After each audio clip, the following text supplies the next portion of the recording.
right, good evening, ladies and gentlemen. I'd like to call to order the Tuesday, August 5th edition of the Carson City Parks and Recreation Commission. Can we have a roll call, please?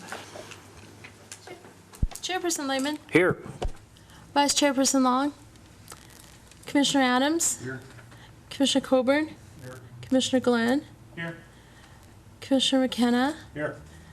Commissioner Cassiopo. Here. Commissioner Curtis. Here. Commissioner Kiever. Here. A quorum's present.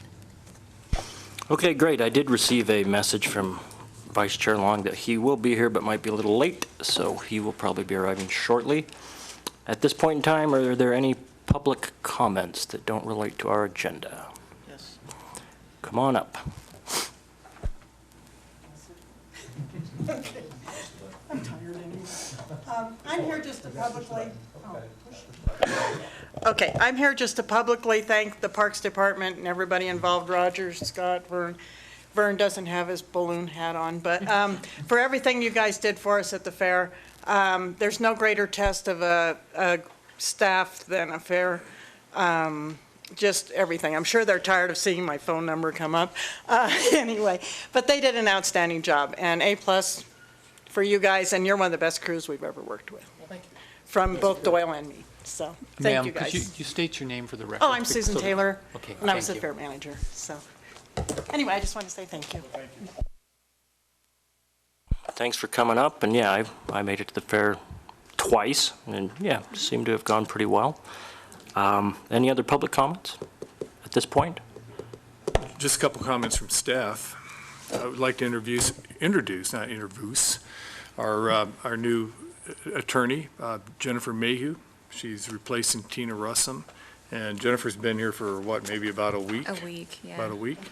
And of course, you know Randy Munn. Randy's going to be here kind of showing her the ropes, I guess, of the Park and Recreation Commission. So that's one comment. The other comment I want to make real quickly is that I'd like to personally thank Kenny Furlong. As you know, Kenny made the decision after having consultation with Scott Fahrenbrook to decide to cancel the Sheriff's Night Out. And this was no small decision on Sheriff Furlong's part. This is a huge event, and it's been recognized as one of the best Sheriff's Nights Out across the country, annually recognized as being one of the best. And I know a lot of planning goes into an event of that size, but I think Kenny had made the good decision, had the foresight that having that type of an event and the type of weather conditions we're having right now would have been detrimental and harmful to the park. And I think he made a nice job, or did a great job of setting priorities, looking out for the best interests of the park and our asset. So again, I want to thank Sheriff Furlong for making the tough decision to cancel the event under extreme weather conditions. Okay, yeah, that did free up plenty of parking for all of us too. So, Yes. all right, any other public comments? Okay, so item number 1 is action on approval of minutes. These were the July minutes. I was able to read those over. Does anybody have comments on those, or should we make a motion to approve them?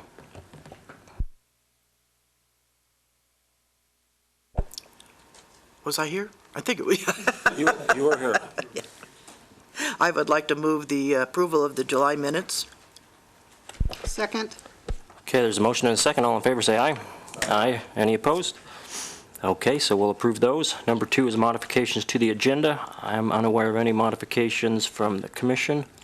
Staff, is there any modifications? Okay, we can move right on to meeting items. Meeting item 3A is discussion only regarding a presentation by Tyler Torres, Eagle Scout candidate, on his California Trail interpretive signage project. This is both Tyler and Vern. I'll lead this off, and then once I get done kind of just briefing everybody, we'll turn this over to Tyler. Our department has been working with the Nevada Division of State Parks to install interpretive signs, which you see up there on display, in Carson City. The Nevada Division of State Parks, in conjunction with the state of California, has been installing California Trails interpretive signage all along the entire route throughout Nevada and California. The California Trail had its beginnings at several points along the Missouri River and various routes across the Great Basin and over the Sierra Nevada mountains into California. The idea behind the interpretive signage all along the way is that for the public to learn about what happened to these immigrants as they traveled across the Great Basin. Mr. Torres, Tyler, as we call him in our office, but Tyler approached our office about 4 weeks ago, wanting to have an Eagle Scout project. We've been trying to get these signs up for quite a while. This was a great opportunity. And I do have to commend Tyler. I've worked with other Eagle Scouts trying to get them to do this project, and as soon as I said research paper, most of those Eagle Scouts were out the door, and we moved them on to another project. So I do commend him. It was some research that I felt was necessary because we did want to find a location in the town in Carson City that we could put these that were on city property, but also very close to the actual route that went through town. And so Tyler's here to kind of share with you some of the stuff he found from his research paper. In your packet, there is a trail route map. It's the yellow line that goes across Carson City, kind of crisscrosses from northeast to southwest. We've had a number of different park properties, city properties. I think we had about 7 that we felt were close to the trail route that we looked at. And what we're doing right now is he went through an exercise that I requested of him, was to try to identify what would be the preferred site for these signs. And came back to us with a recommendation of 3 sites that we will be looking at further this upcoming week. Morgan Mill Road River Access Area is one that floated to the surface. The Linear Park near Fremont Elementary School is another one that floated to the surface, and Fuji Park. So those are the 3 that staff will be working with him on to actually identify where these signs will go.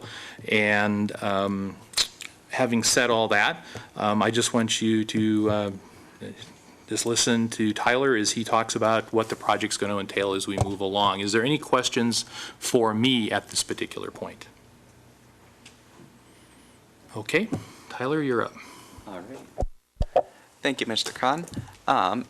I've prepared a PowerPoint presentation so that I can kind of do a brief overview and then the plans for the future for this project. So for the California Immigrant Trail Signage Project for interpretive signage, we're going to start with a brief overview. So as Mr. Khan has kind of covered already, it was a migrant trail traveling from east to west during the mid-1800s. Some of the main influencing factors for this movement were manifest destiny and just newly opened land from the Mexican-American War, as well as escaping persecution from for the religious group, the Mormons. Some of the problems that were encountered upon this trail were disease, dehydration, injury, resulting from just moving along the trail itself, starvation, and weather-related illness, along with the trail itself moved mainly from Missouri through Carson City to California, with various stopping points and various points leading into the trail in between. So from that trail, we've kind of moved on into this modern age, and we've almost forgotten some of the things that they've encountered there. So the signs, therefore, are needed to commemorate the trails of the pioneers themselves, because they opened up the West more to expansion, along with connecting to the past as a way to look to the future. We can reflect on the development of the land and almost how it's shaped modern times in any of the places that it's gone through, which are very important. All right, and then these are the signs themselves, which you've also got right in front of you here. Basically, they are a map of the trail and a brief history about the Carson River route, which is easily seen there. Yes. All right, so for the project itself, for installing the signs, we've got to have people and an actual time to do it. So the people that I was going to recruit for the installation of the signs themselves would be the Boy Scout troops that I associate with regularly. They are troops 65 and I forget the other, I'm sorry.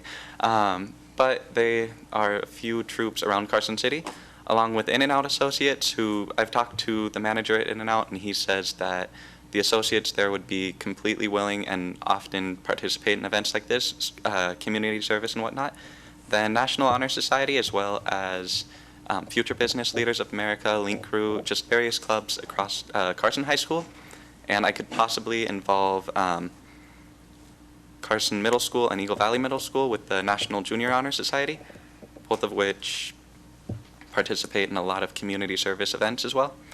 Then the time frame for this, we're hoping to do the project on September 6th.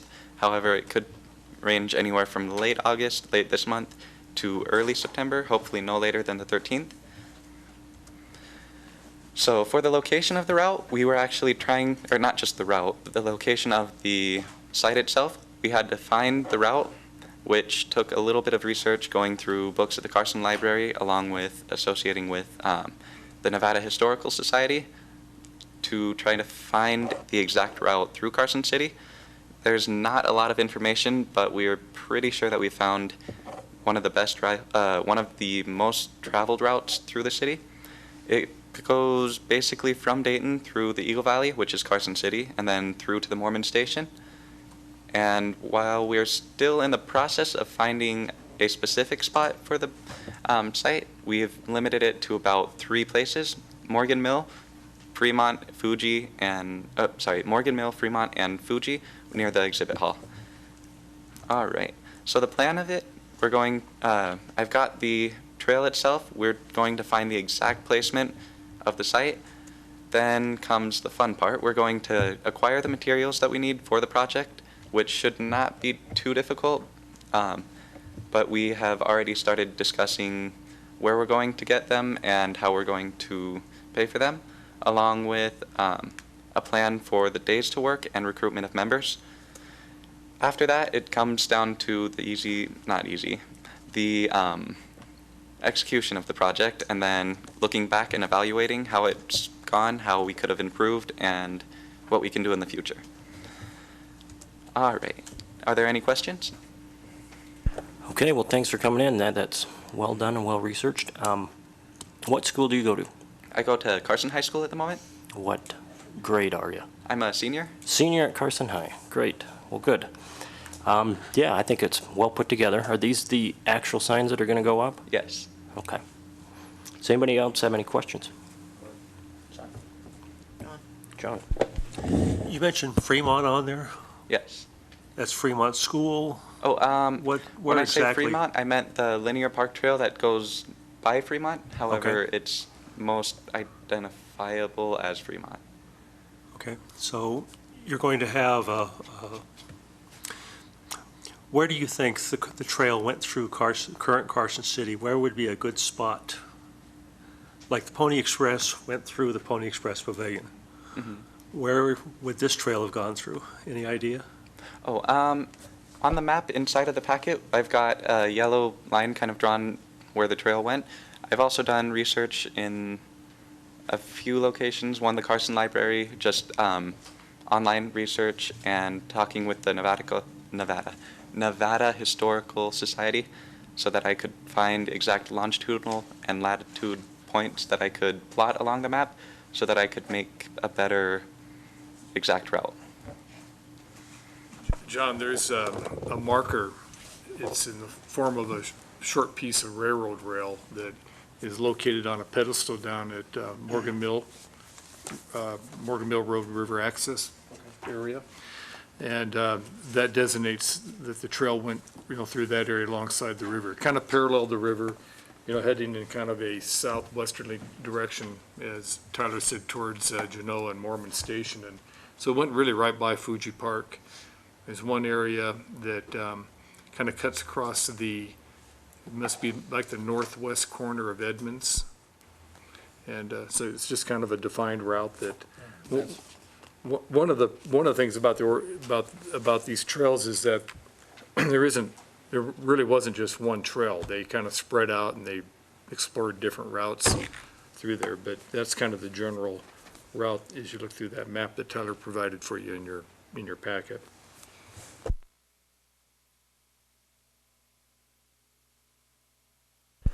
Commissioner Curtis.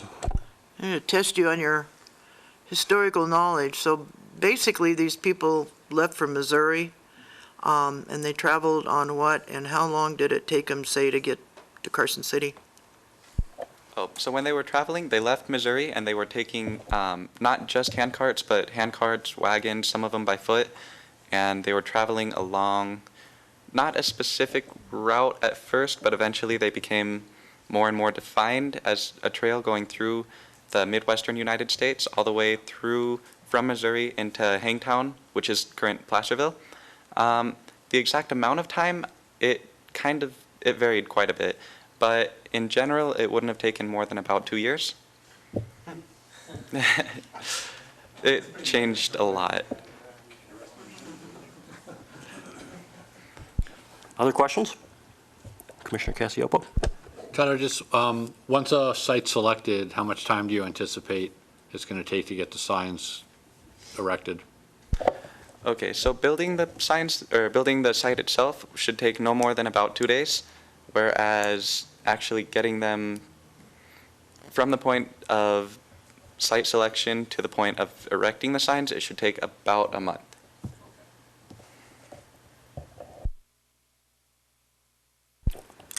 Anyone else? Any public comments on this item? Well, Tyler, thank you very much for taking this on. Yeah, you probably have to do a senior project also this year, so you got 2 of them on the plate. So we appreciate it, and yeah, I'm a big proponent and fan of scouting, and good luck on getting your eagle there.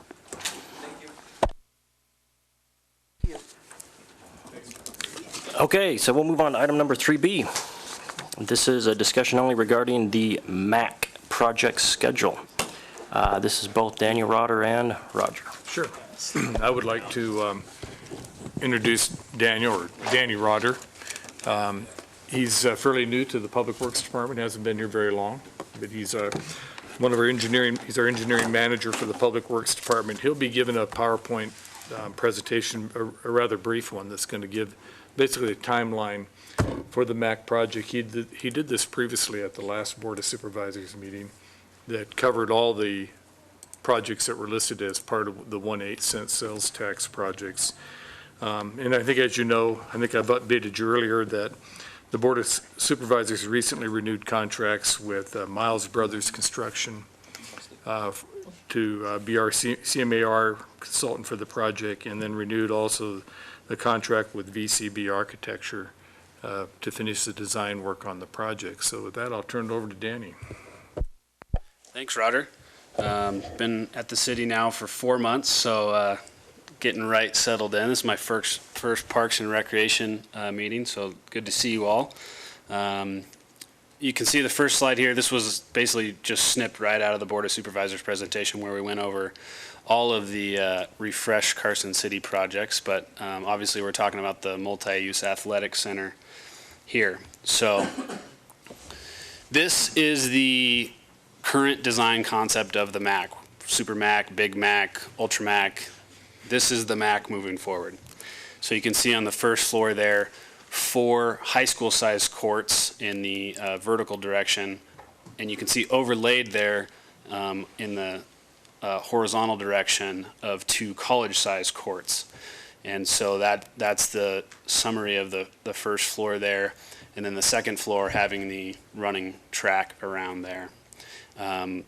Really the only change that has gone on since this project kind of fell asleep for a little while is the site alignment being perpendicular parallel with the existing Boys and Girls Club building to allow more readily available expansion options for the future. So this at the top there is the kind of big picture schedule. And then there's a blow up of the next kind of 6 months there. So I kind of just walk through the big picture, and then we'll talk about specific dates on there. With the last Board of Supervisors meeting was the contract for the architect and Miles.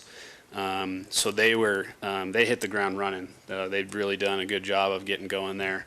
The idea is to wrap up the design through October, develop a construction contract and guaranteed maximum price through the end of the year, award the project in early 2015, begin the construction procurement process in March of 15, which leads into really breaking ground in May of 15, and then with a target move-in date of June, July in 2016. So that's the overview there on the top. And then down at the bottom is some specific topics there. The total budget being $8.3 million. As part of the plan of expenditure, it was required from the Board of Supervisors to have some oversight. You all are the oversight for the MAC. And so with that, you'll see kind of these milestones on the next 6-month topic here. The idea is that sometime in August, we'll have the 90% design drawings.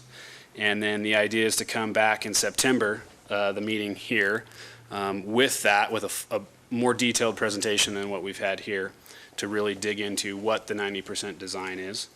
Moving from there to the 100% design, work out building permit issues, any site issues, stuff like that, to then bring back the 100% design at the November 5th meeting here. From then, we would negotiate the GMP, which is the guaranteed maximum price of the CMAR process, and then with the idea of taking that and awarding in early 2015 to get the contract wrapped up, final dollar amounts, move forward from there. So that's really all I have as an update for you. We'll have more in September for sure, and then we'll go from there. And this will be this overall schedule as it goes with every project will be fluid, but this is kind of what we're pinning to the wall right now, and we'll go forward from here. So that's all I have. If there's any questions, I can try and give them an answer. All right, well, yeah, I know nearly all of us on the commission are well aware of the MAC and what's been going on here, so some of these dates are a little new to us, but I guess that's the whole point, is to start getting some dates going here. Any questions from the commission? Yeah, I do.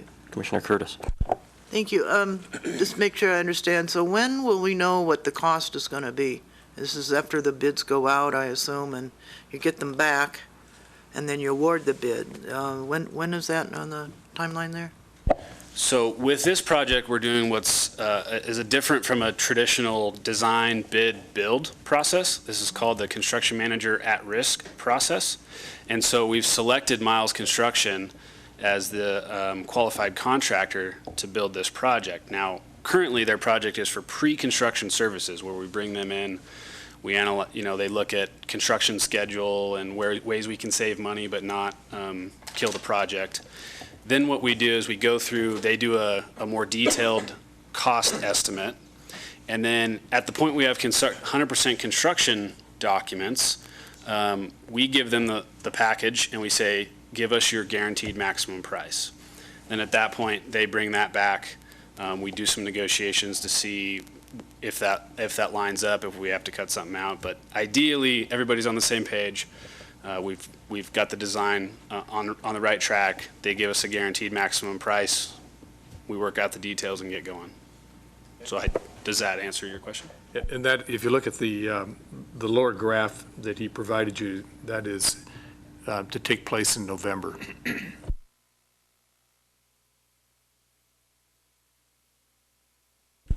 Commissioner Kiever? Thank you. I have a question, and do you know what impact the construction's going to have on the activities at the Boys and Girls Club? Is it going to curtail them? Are the children going to be anywhere near the construction equipment, that type of thing? I don't think there will be any direct impacts. There will definitely be construction fencing and signs, and definitely contain the site itself. But as far as spilling over into Boys and Girls Club site, I don't believe that's going to be happening. Hi, thanks for being here. Couple questions, and forgive me because I'm not familiar with the construction industry at all, and I wasn't here for the early parts of discussion of the MAC. But I'm assuming this meeting is the 90% meeting? No, this is just an update. We just wanted to give you an update to let you know this is coming. Here's where we're at. The Board of Supervisors approved and we're moving forward. The September 2nd meeting will be the 90% design. So it sounds like we're already behind a month. Is that correct? Because it looks like, according to that calendar, the 90% meeting should have been in August, and the oversight meeting should be on September 2nd. The 90% design will be completed in August, which will be brought here on September 2nd. The 100% design will be completed in October and brought here November 5th. So we Okay. already have a 60% design. When the project kind of died, it was at 60% design. When it got added in with this group to take it to the finish line, we picked it up, already had a 60% design, moved forward. Okay. Was it the intention, and maybe there was no intention, that we wouldn't be, starting construction until the springtime? I mean, obviously it took some time to get it all approved, but was that always the intention, or was there an assumption that we'd be starting earlier or even later? There was some discussion with the first go-around of the plan of expenditure, that once that was approved and the funds were coming in from the 1/8 of 1% sales tax, we could have squeezed a portion of it in. But when you look at that time frame,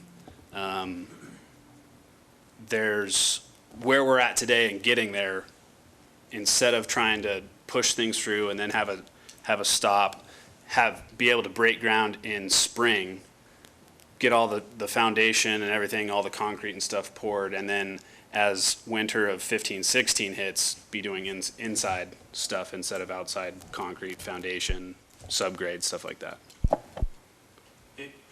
Is the fact that we meet only monthly causing the delay from not till starting until spring? Or, I mean, do you understand what I'm asking? Because you can't have that oversight meeting until September and the 100% design until October, or till November for that matter. I don't know at this point. Even if we met September 2nd and then you met 2 weeks later, I don't know that we could squeeze in this time frame and start construction in November or December.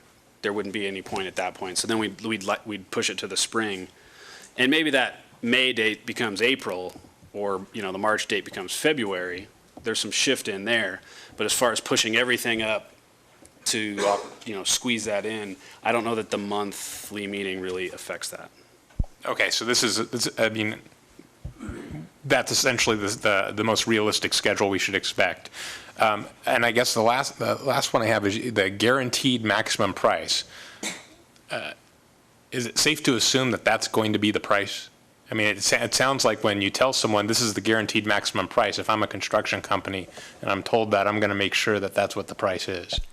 Correct, and that's one of the benefits of the CMAR process, is that they've been involved from the beginning. So when we get when the 90% set of plans comes in, they're already doing pretty much a preliminary bid, and so they've already seen the revisions in the contract or the revisions in the drawings and stuff like that.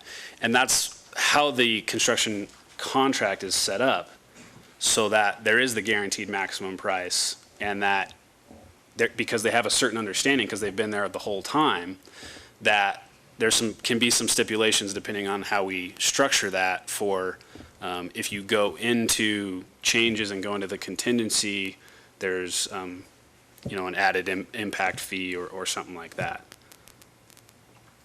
One of the, I guess maybe difficulties of public projects is that you always have a project budget that is publicly disclosed. And so it really doesn't make much difference if you do the design bid build or if you do a CMAR. The contractors or potential contractors have an idea of what your budget is. And so there's always that difficulty. But one of the advantage of this is that this allows our CMR consultant to also work. He's already been working with his subs that'll be working under him if he gets the contract to move forward with the project. So he's already working with them to get the best price he can get out of those subs, rather than waiting until a bid process and not necessarily working with subcontractors that he's familiar with. And just one more thing to add to that. The reason that for the CMAR process, especially here, is to limit those change orders. With a design bid build, you're getting a low bid, but then you're fighting the change orders for any little discrepancy in the contract documents or the drawings. With the CMAR process, they've already looked at them, and they've already pointed out at 60% design, hey, you should change this, or you could save some money here if you did this, and, you know, stuff like that. So that's the whole idea of this, is that $8.3 million, that's all we have. There's no more money. So having them on board now and giving us their best estimate at 60 and 90 and having that guaranteed maximum price is our best shot at keeping this thing contained. A couple of comments. One, the financing won't be available until late November, so that's kind of one of the restrictions on breaking ground now. As to the question about Boys and Girls Club operations being interdicted, I don't know what they're going to do, but the school district used this process, and we actually built buildings while students were being taught in the building and had no problems at all. And Miles was part of that at one time, also Q&D construction. So the school district kind of pioneered this concept in Carson City, and it seems to deliver a timely product and a hopefully more cost-effective product. Commissioner Coburn. So at September 2nd, like, and you're 90% done, we're gonna, like, we'll have all the, like, we'll have any leading indicators if we're, like, approaching 8.3, right? Since he's been, like, I mean, you're 90%, right? You're gonna I2 test it at least. So at the September 2nd meeting, there will be some idea, I don't know. We've only told the design team to have their 90% stuff together for that. I'm sure Miles would be on board to try and get an estimate done by then. But I don't know that we've asked them to put their estimate together by then, but I think we should. So I'll see if we can do that. Appreciate it. I have one question about the guaranteed maximum price. We're set at 8.3 million. Say for some reason the contractor exceeds that and it comes in at 8.5, he would have to absorb the overage, wouldn't he? We wouldn't have to pony up the extra money? So are you asking if his guaranteed maximum price was 8.5 or you? What I'm asking is, what happens if he exceeds the guaranteed maximum price and he comes to the city and says, I need another $200,000 to finish this project? They would then absorb it, unless there was some mishap in the contract documents, but I don't see that happening. It would, if their sub went over and said, you know, spent extra time, it would be because they have a guaranteed maximum price, so.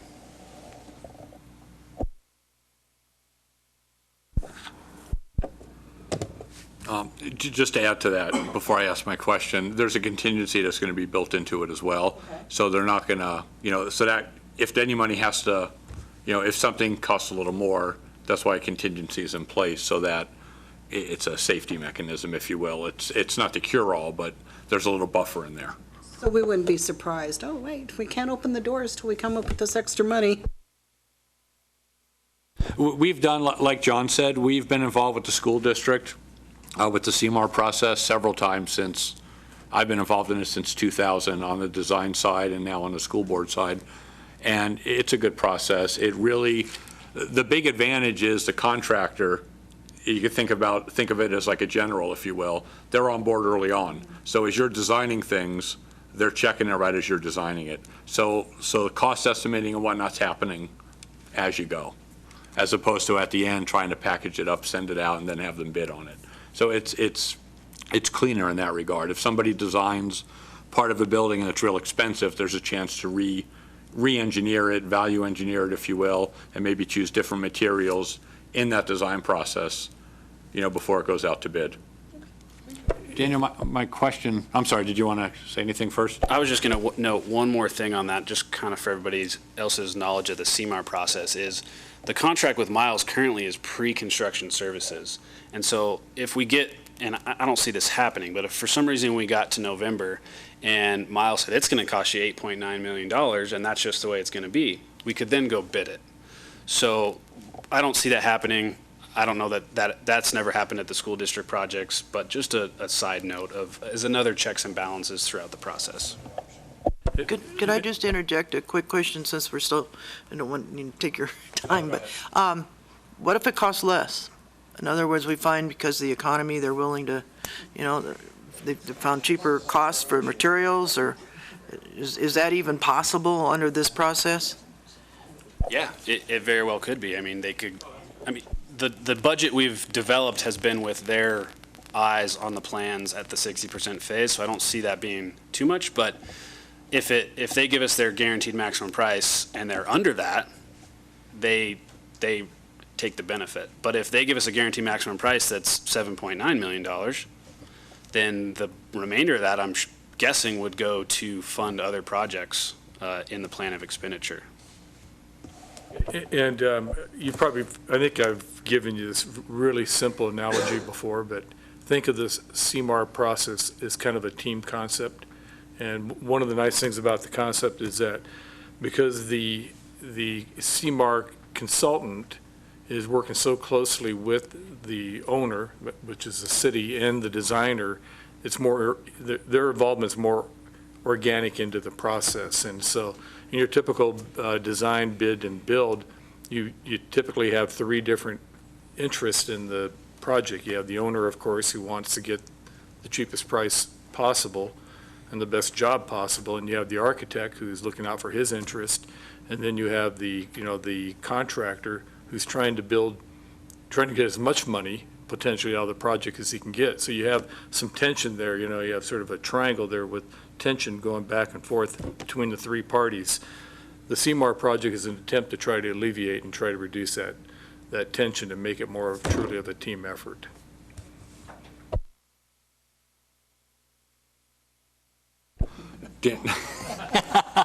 I'll keep it short, though. I was just curious, are you far enough along yet to where you've looked at materials, and is there any benefit to the city pre-purchasing any of the materials and storing it until such time? I don't know if you're there yet, but. I don't know that we're there yet. I don't know if, Roger, you've had any discussions there, but I don't know. We've been looking at materials. We've been pretty extensively looking at materials, particularly when we're looking at the value engineering of the project. But whether we're at the point yet where we could talk about pre-purchasing and storing those materials, I'm not sure if we're there yet. Okay. Any other commissioners? So then one question I had, this was kind of alluded to, is if the guaranteed maximum price is 8.3 million or 7.9 or whatever it comes in at, there's no way that after the whole process is done, they said, hey, we built this for less than the guaranteed maximum price, and here's the extra money. I mean, they're gonna use the guaranteed maximum price. No, not necessarily. Are you asking if it comes in less? Oh, you mean if they give us a guaranteed maximum price of $8 million and it comes in at 7.9? Is that what you're asking? Then yeah, it actually costs 7.9. What's our incentive? Yeah. To I don't think we have incentives built into the contract. I don't know that. I'm going to defer to you on the answer to that. One of the things we've talked about, and I haven't been in any of the discussions with the final contract for this, but one of the concepts we've talked about with the contract for the wastewater treatment plant upgrades, $30 million of upgrades, is that we would have that contingency, and we would have some incentives for them to hit the guaranteed maximum price and not have any overages. And if they don't have any overages, then they get a portion of that contingency. I don't know that there's any incentives for them if they give us a guaranteed maximum price of 8 and it actually costs 7.9. There's no incentive for them to give us $100,000. Does that answer the question? Yeah, I guess it kind of does. So They just make the money. if the city says we're kosher with 8.3 million, well then, yeah, there's zero incentive for them not to max out the 8.3 million, even if maybe they could do it for less. So, Commissioner Casio. I haven't seen the contract the city entered into, but generally speaking, on CMAR projects in and out of Carson City, there's sometimes an incentive built into it, where if the guaranteed maximum price is, say, $8 million and they came in at 7.5, they certainly get an incentive. They get some money because they brought it in under, but the owner, they share in the savings essentially to some percentage. So there's usually an incentive built in. So just because your guaranteed maximum price is this, you don't necessarily have to hit it. But it depends, like every contract, how the contracts are written. There's also the incentive, this is obviously a public document that says $8.3 million is our budget, but their incentive is if they show us, well, we can only do it for 8.3, and we think, well, it really looks like 8, we can go bid it. That's one of the other incentives, is that we still have that construction contract to finalize. So if we feel that they're not really giving us the best bargain, and that's why up here it says negotiate GMP, because if we feel they say it's 8.3, and we say, well, we really think it's more like 8 or 8.1, and we can't come to an agreement there, at some point in time, we could make the decision that we're just going to bid this, and you're available to bid, but we feel that providing 5 contractors giving us a price will give us that $8 million. So. Okay, I guess I kind of like what Commissioner Cassiopo was saying here in the contract, if there's some kind of incentive. I guess, yeah, from a business standpoint, there's zero incentive to, if you're given $8.3 million, you're going to use the $8.3 million. So I guess it would be nice to have some sort of incentive to share in any savings.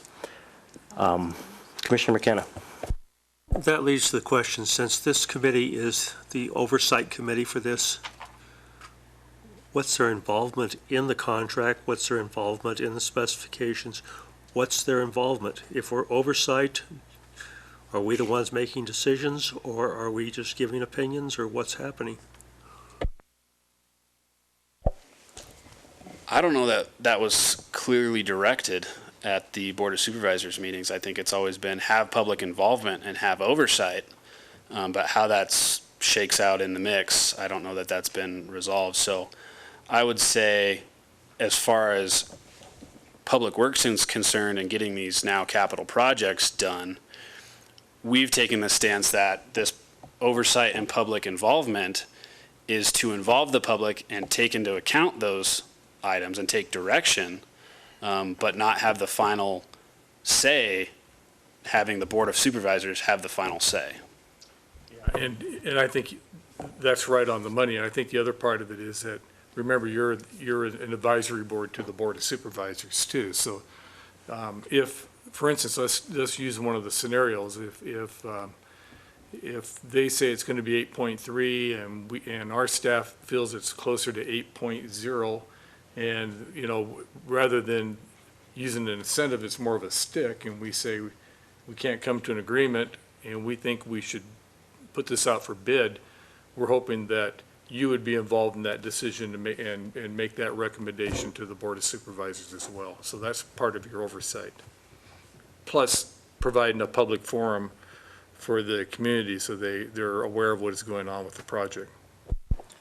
So both of you, though, have said if we think it's worth 8.0, what do we think it's worth as is? Is there a number that we're thinking already, or? Well, our budget's 8.3. That's, you know, and that was based on what we felt it would cost to build the building at the time. Now, again, you know, there's been time elapsed since that budget was formulated. You know, there may have been changes that may be to the good of that, and maybe it's going to be less than 8.3, but that's pretty conservative. When I say conservative, we feel safe on maybe on the higher end, that we think that the project shouldn't come in over 8.3 million. Yes, thank you. Are we going to see an actual contract as this board, so that we can look for that incentive clause to see what's in there and how it works? Well, we currently have a contract with Miles for the, as Danny said, the pre-construction services. And I'm not sure at what point we're going to be developing the contract for the CMAR part of it. That would be in November. The way we have it set up right now is that the oversight is based on the project design and stuff. So the September meeting would be comments on the 90% design. The November meeting would be comments on the 100% design. As far as everything's been developed now, since the contract has to be approved by the board, that contract would go to the board. I don't know that we've planned on bringing it here for the small details, I'm sure we could take a recommendation forward to provide incentives. But I don't know that we would open up the entire contract to all of that here.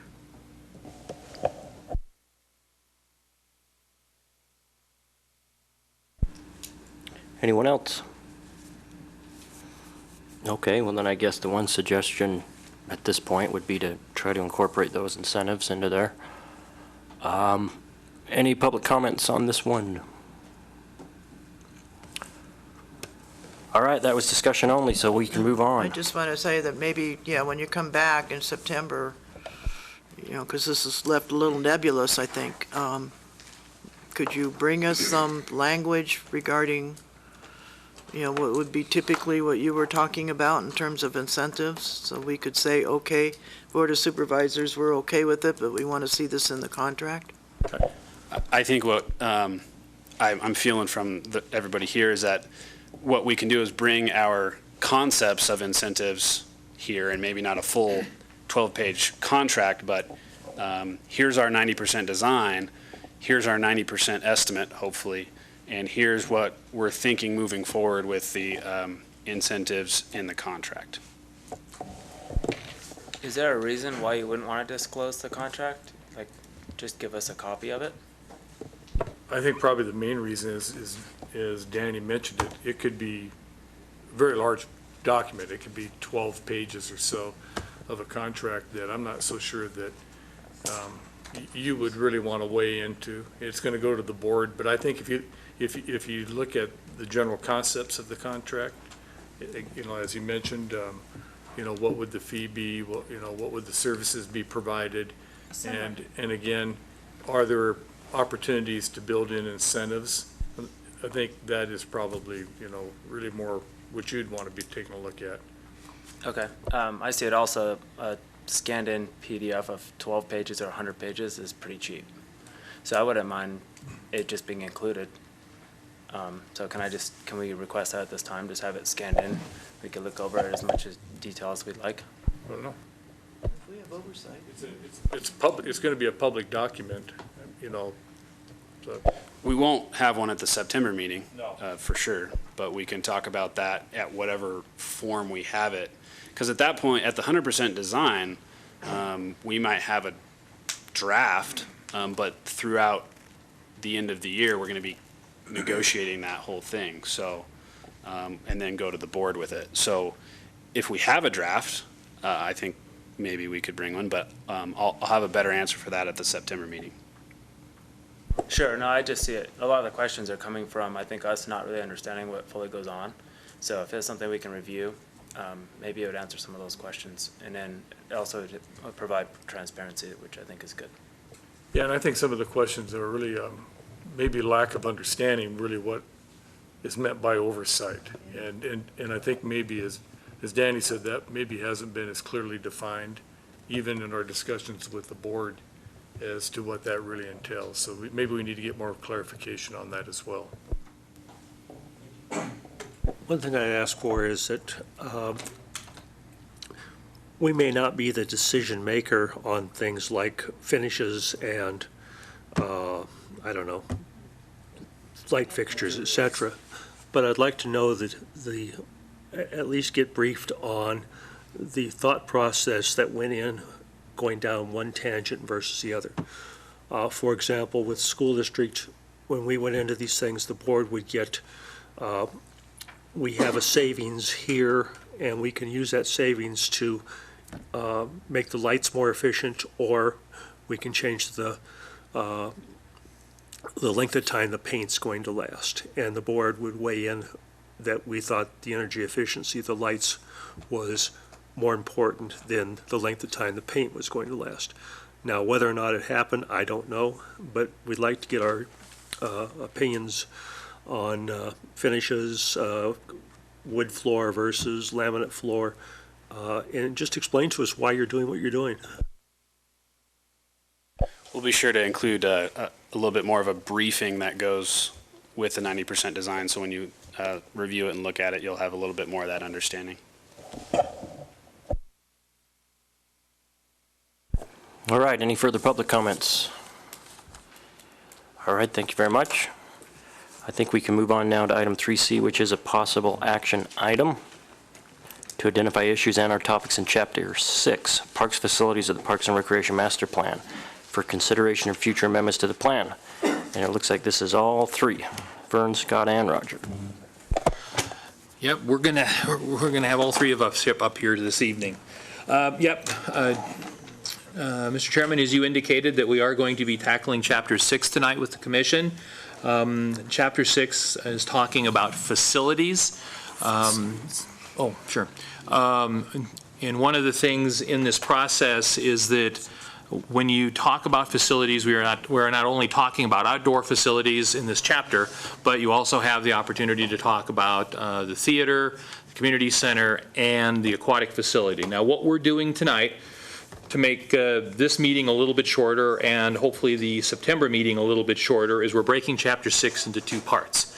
So we're going to deal with outdoor facilities, park facilities tonight. And then in September, we'll be bringing in Mitch and Mitch Ames to talk about the theater with staff and the commission, and then also Kurt Meyer. We'll be bringing him in September. So we'll talk about the structure facilities, if you will, in September. What we're hoping to do tonight is, again, as we've done with other sections of the master plan, is just kind of give a broad overview. We're going to share with the commission some of the negative impacts that the Great Recession has had on our parks maintenance budget and the staff reductions. We'll talk a little bit about that. Also, some of the things that we've also picked up also in our responsibilities too during this 4 or 5 year period.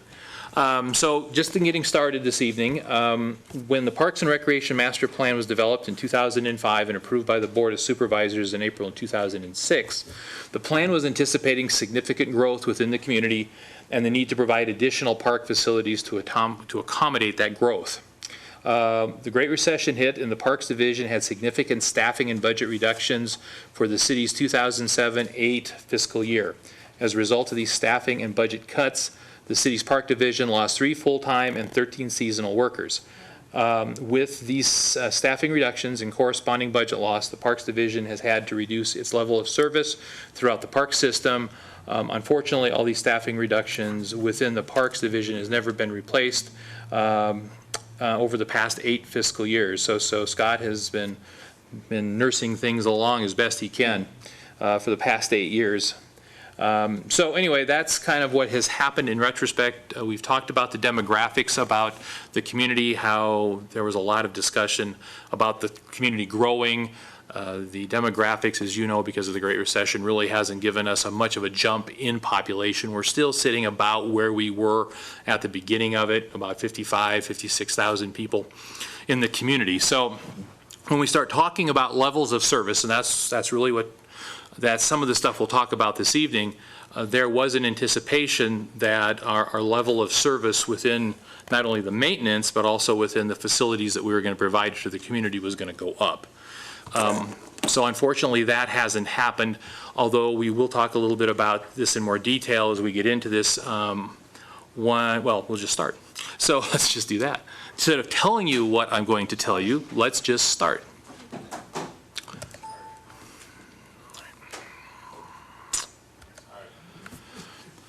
One of the things within the master plan that we worked with very hard was to try to develop some park planning standards. So what do these standards do for us from a planning perspective, from a commission standpoint, or an outcome standpoint? These standards are put together so that we can measure change and progress within the park system. It can provide a way to compare us with other communities. Are we ahead? Are we behind in a comparable sized community? Also, some of these park planning standards that help us establish equity between different user groups and neighborhoods. And we'll talk a little bit about kind of that disparity as we move forward. And also talks about related costs, budgets, levels of use, and the benefits that these standards provide that we use to talk about.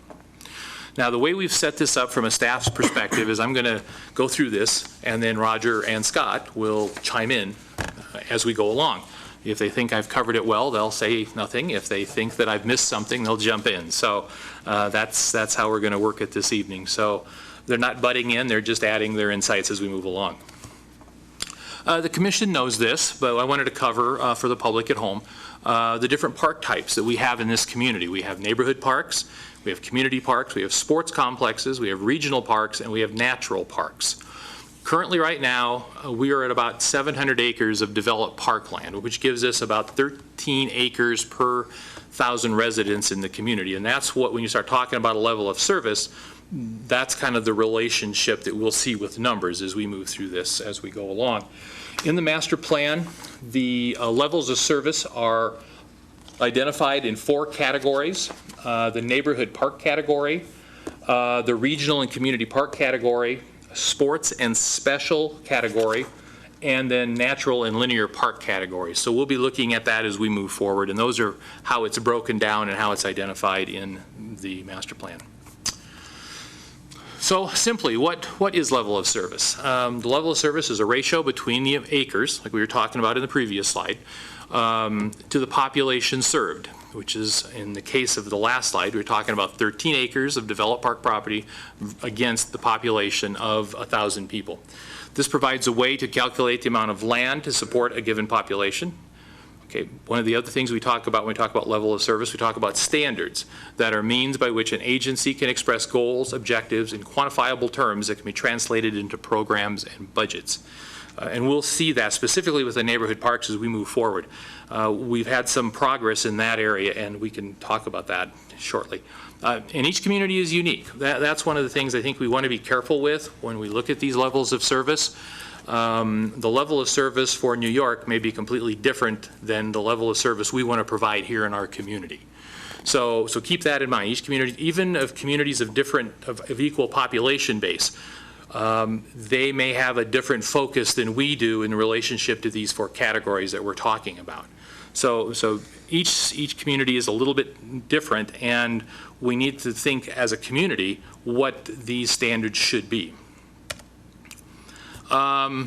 Neighborhood parks. We've talked about this before, and again, just kind of for everybody watching at home. Neighborhood parks are considered walk-to facilities that provide play and passive recreation for the immediate vicinity. You know, generically they include playground equipment, picnic tables, open turf areas, and some components of a natural area sometime. When we talk about Carson's neighborhood parks, we've got approximately 115 acres of neighborhood parks, which is equal to a level service of 2.1, which is in relation to a comparison, which is a low to the mid-range compared to other communities of similar size in the West. So we're not overflowing with neighborhood parks, basically is what we're saying here. Neighborhood parks are not uniformly distributed. If you've been in this community any time at all, a number of the older neighborhoods in this community don't have parks. I'm thinking of the Kitchen Home area down along Solomon, on the east side of Solomon. There's no neighborhood parks back in there.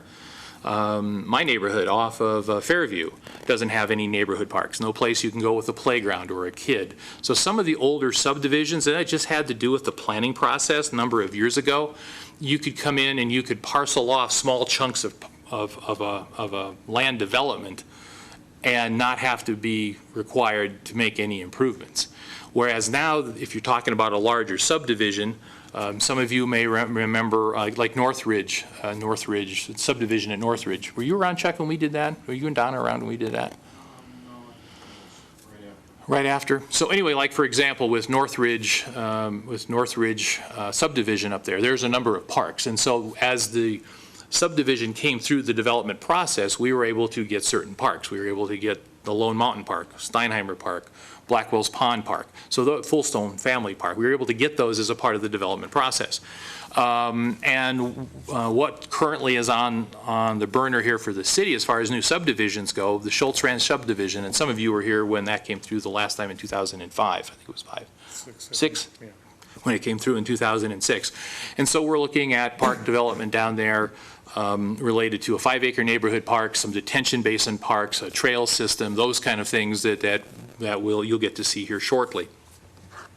But that's one of the things that as we went through this process, we identified 30 plus neighborhoods in this community, and a number of them don't have parks. For example, 8 neighborhoods surveyed in 1996 as a part of Question 18 Actually, that should be 8 neighborhoods surveyed in 2005 as a part of the question. All right, I'm just going to do, No, I'm, 1996 is- that's right. Now, as a part of question 18, said the city should contemplate buying land to convert to parks. One of the nice things that's happened since the master plan is that we've been able to add some parks to the system, which has been nice. The two there's 4. One is Ronald D. Wilson Memorial Park. That's been added. We have John Mankins, thank you, John Mankins Park. And those 2 parks in particular were added into neighborhoods that in the 2006 master plan had been without a neighborhood park. We have received Treadway Park. That was something that Supervisor Livermore spearheaded for the city. We were able to acquire that. And we have a new, down at Morgan Mill Road River Access Area. That's one of our more natural parks that came online as a result of some of the things since the Great Recession hit. Yes, sir. What about the Ivas property? Yeah. Oh, that's a very good point. Thank you. I think he did include that because it's undeveloped. But you do bring up a good point. The Board of Supervisors looking to the future and trying to address these needs, we need land. And that was one nice way, using the excess property from NDOT's Carson City Freeway. We received 11 acres at virtually no cost to the city. The Board of Supervisors entered into this, enter into this, this land transfer, if you will, to acquire that. So we will be able to, again, address a neighborhood up in that area that doesn't have a neighborhood park. So again, trying to be as forward-thinking as we can and trying to address the neighborhood park issues, that I think is a good thing, you know, to be thinking ahead like those things. The master plan, when we, yes. I was wondering, before you get into some of those specifics, Sure. If I could just comment generally on the section that you just covered here. Sure, absolutely. During my tenure on this board, it seemed to me when I first got on it, there was a kind of a hesitancy among city officials and some city staff to really go out there and try to acquire property for parks or acquire things for the parks, which you're about to cover. You know, in other words, yeah, let's have a piece of open space, but let's not put a lot of things in it, because that's expensive. And because what's against that is, like the RCT, the residential construction tax, is based on, as I recall, an average house costing $100,000. When was that? And so, you know, it takes a legislative act to increase the amount. As I recall right now, it's $1,000 per unit. Correct. Is what the city gets to build a park when you have building going on. And so, and of course, it's the nature of those that are building subdivisions to not want to pay for a lot of these amenities, although some, I think, realize they're going to sell their houses better, and it's going to be a much more nicer neighborhood, et cetera, if it's got the amenities of a park in it, or trails in it, or whatever. But I think what's really important is this section of the master plan, because it explains that, number one, there's a number of people that live within existing neighborhoods that believe that they need a park, and we have no means at this point to accomplish that, unless somebody steps forward and says, here's some property, or here's some money, or whatever. And then, so we need to take opportunity. We have to be opportunists. And so if somebody's coming to Carson City and wants to develop the lump of land, or even the Schultz subdivision now, need to take every opportunity to make sure that these amenities are put in. And it may not sound very nice, you know, to the developer, hey, you're going to have to pay for this, but we don't have any other way of doing it. And yet we have a level of standard here that we're trying to commit to. And so if it doesn't happen now, it ain't going to happen later. In other words, we can't go back to the subdivider, 10 years from now and say, oh, by the way, we really need more park here, so give us more land. So I just wanted to comment on that. And I think the section that you're talking about now is called 6.2 2.22 needs is super important. And I think that anytime we're talking about development at this commission, we need to focus on that section. Because what it does is it lays out that thou shalt build these things in a park. And it's very important that people understand that this is what's going to be there, because it's what's needed. Thank you. Excellent. Thank you, Donna. No, that was very good. In the master plan, when we did the survey, the majority of the residents that we were able to survey would like to see the following amenities in the park: shade trees, trash cans, restrooms, drinking fountains, benches, dog waste disposal station, picnic tables, and play equipment. Pretty much, I think, what this commission would also envision in a neighborhood park. So that was good. And you almost kind of stole my thunder there, Donna, but yes, the needs. Some of the 41% of the people surveyed in the master plan survey said the city should spend more money to improve the quality of the neighborhood parks. 15% actually said lack of restrooms kept them from using the park closest to their homes. And of course, we like being opportunistic again. We want to take the opportunities to make any improvements within the neighborhoods. And again, it depends, again, like you mentioned, Donna, what lands we might be able to acquire within those neighborhoods. Changing gears a little bit to community parks, the way it's defined in the master plan. Larger parks, our community parks, if you will, are anywhere from 15 to 30 acres typically. They include a variety of activity areas, open turf areas, natural areas with trails, pavilions, picnic areas, playground facilities, and other types of built structures. So currently what we're looking at when we're talking about community parks, we're talking about Mills Park and we're talking about Fuji Park. About 65 acres that we have available right now with those two. It's equal to a level of service of 1.18, which is low in comparison with some of the other communities around the area. Community parks generally are drive-to facilities that serve a whole community or a significant portion of the community, which both Mills and Fuji meet that requirement. They may have active sports facilities such as baseball, tennis courts, sports fields, and primarily their focus is passive recreation. Not necessarily the case with our community parks. We use them for just about anything we can. We had a fair. Holy shoot, we had a fair at one. So anyway, it really becomes a catch-all for a lot of different community activities these parks do. Often serve as a neighborhood park. Mills Park is a great example of that. The neighborhood to the south and to the north also give the residents nearby to use this as a neighborhood park, come down, let their kids play on the play equipment, fly a kite, those kind of things. And the master plan is recommending a level of service of 1.5 versus what we have here of 1.8. 1.18. I'm sorry, 1.18, excuse me.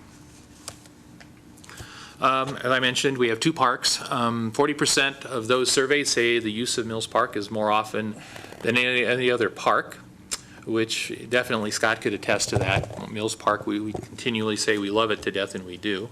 22% consider it to be the park nearest to their home. Several large events are held there. Of course, Fuji is smaller by community park standards, and is not centrally located, unlike Mills. But all the facilities down there, the exhibit hall, some of the other things that happen, is also certainly an aspect of a community park. And Fuji Park, of course, is a part of the Carson City Fairgrounds. The high level of the use at Mills, as well as at Fuji, is another indication of a need for another community park. 45% of those surveyed indicate it was important or very important for the city to add more community parks.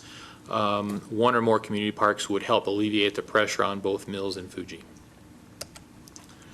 Opportunities. This is something we talked about when we went through the master plan. Where could the city look at maybe finding land and or space to put together an additional community park? There was some discussion about the Edmund Sports Complex, some of the undeveloped areas of this Edmund Sports Complex. The undeveloped land now, and the Edmund Sports Complex is something that the city would not have to go out and spend money to purchase. The land basically is ours to use in a recreational purpose. Undeveloped land on Little Lane, that's just east of the existing U.S. Post Office. That is private land. That would be something we would, if we were to go there, we would have to enter into some sort of a purchase agreement. BLM property up on Arrowhead Drive, that would be close to the northwest corner of Gonai Road and Arrowhead Drive. And, I think there's 80 acres up there that could possibly be used. They're great views. The access isn't too bad and certainly could help alleviate some issues up there with the neighborhood park need up in that area as well. Being opportunistic again, if and when the Lampa property or the Lampa Ranch properties off of Solomon and Fifth Street develop, there would be some opportunities for maybe a larger neighborhood park in there. Maybe portions of the WNC campus. And we were just kind of throwing a broad net here and maybe some other undeveloped portions of John D. Winter Centennial Park. Could be used for other community parks that could address the need and take pressure off both Mills and Fuji. Sports complexes are regional facilities with multiple fields used for city-sponsored programs, youth sports groups, independent teams, tournament play, those things. And we have a number of those things as we look at the list up there. This goes into not only, because most of the time we think sports complexes, we think of Centennial, but another types of the smaller specialized sports that we offer in this community, which I think a lot of communities don't, is you're talking about the Pony Express Air Park, or the archery range. They're smaller in context, but they're still a small sports complex unto themselves. The Rifle and Pistol Range and the Capital City Gun Club, again, are parts of maybe not the grass and turf thing that we think about with Edmonds or with Centennial, but they do serve a function and a recreational need within the community. Our three big complexes total about 195 acres. Of that 195 acres, not all of it's developed per se, but it does allow us the opportunity for some expansion. We do have currently, we have 14 soccer and football fields around. Those are all out at Edmonds. Soccer's is out at Edmonds, and then and Centennial. Softball's at Edmonds and Centennial's. I'm sorry? More soccer fields at Centennial? We're working on that. We've talked about trying to develop the soccer fields on the lower complex. They still use the upper complex for fields. Yeah. Yeah, there is an existing one on the lower complex. And of course, we've got baseball fields at Governors and a T-ball complex at Governors as well. The facilities are used to a point of taxing and maintenance capability to keep up with the level of impact. Both Centennial in particular, and Scott can talk about this if he would like, but with the tournaments and our recreational programs, certainly Centennial is really impacted as a result of these uses. What's that? It's maximized. It's really maximized. I don't know if you wanted to add in on that, Scott. Yeah, I can touch on that a little bit. For the record, Scott Fehrenberg, Deputy Director. Our biggest need right now is not in the youth sports area. We're pretty well covered with the Edmonds Sports Complex and Governor's Field. Where our real need is for adult sports, specifically soccer. You've seen where they've played soccer out on Mills Park. That's not an ideal situation. We would like to not have adult sports out at Mills Park, but it's a necessity right now for us to do that. Also, it's not really an ideal situation to be playing adult soccer on the same fields where we play adult softball. So that's one of the things that you mentioned, talking about building more soccer fields at the lower complex at Centennial. That's the reason why we want to get those folks off of Mills Park if we can. Free up Mills Park. Like Vern says, we love Mills Park to death. We have carnivals there. We have big special events there. We have a lot of passive use at Mills Park.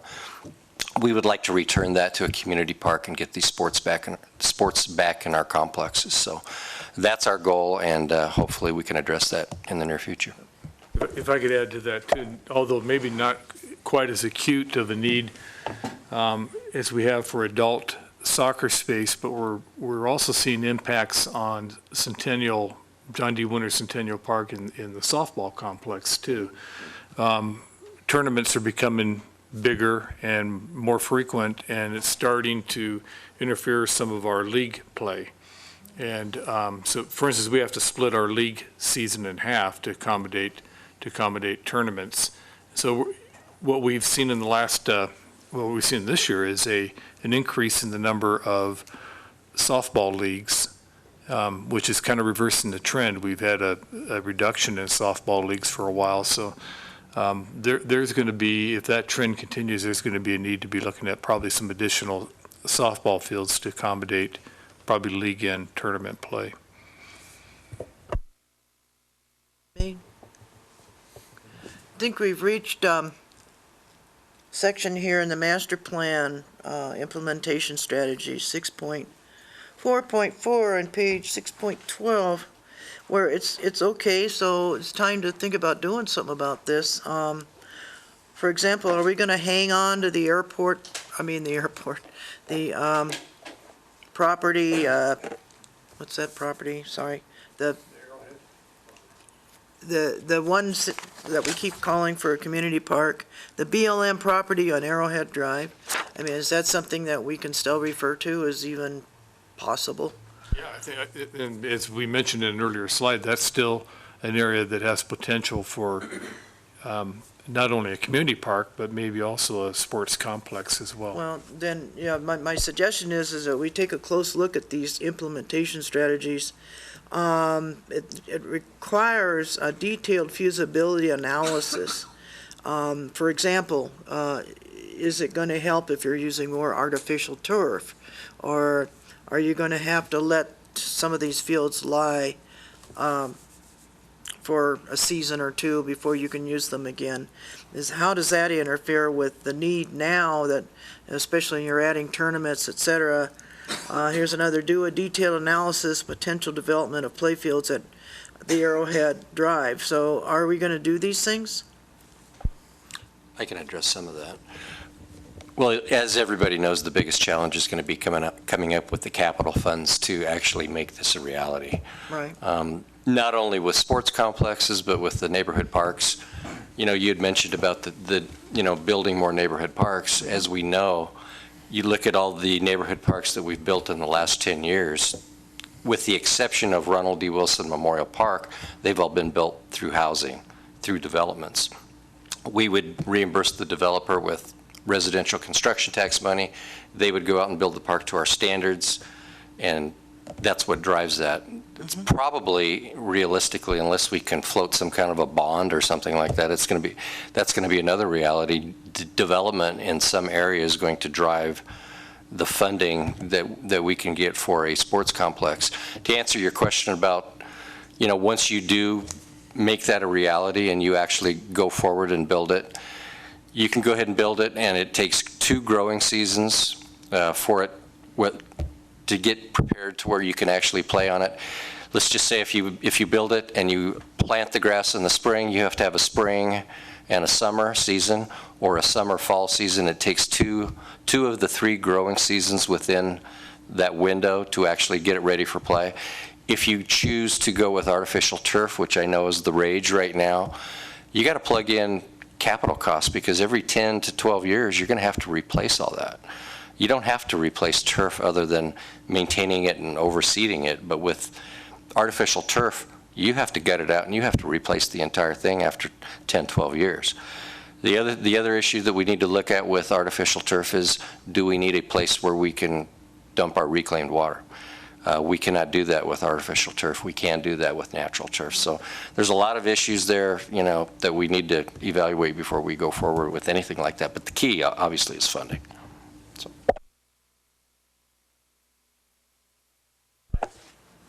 Oh, I'm sorry.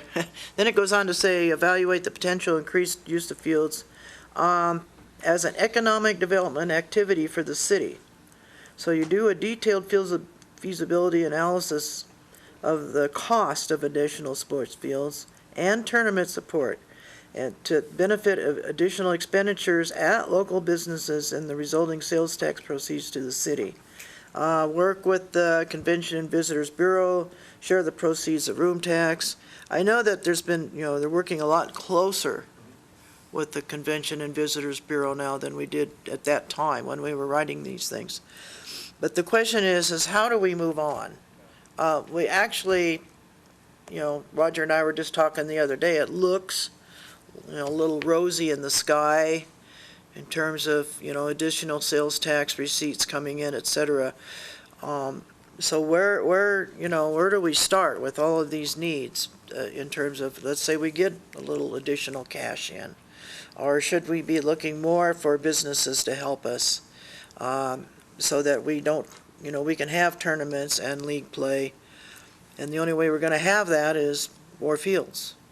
So it seems like now is the time to take a look at this particular section. I see it as key in terms of this master plan. And if we're going to update it, let's take a look at these closely and see what it is that we can start doing to actually make some of this happen. You made a good point, and we did have kind of a discussion about along these lines the other day when we were down at the fair for the grand opening.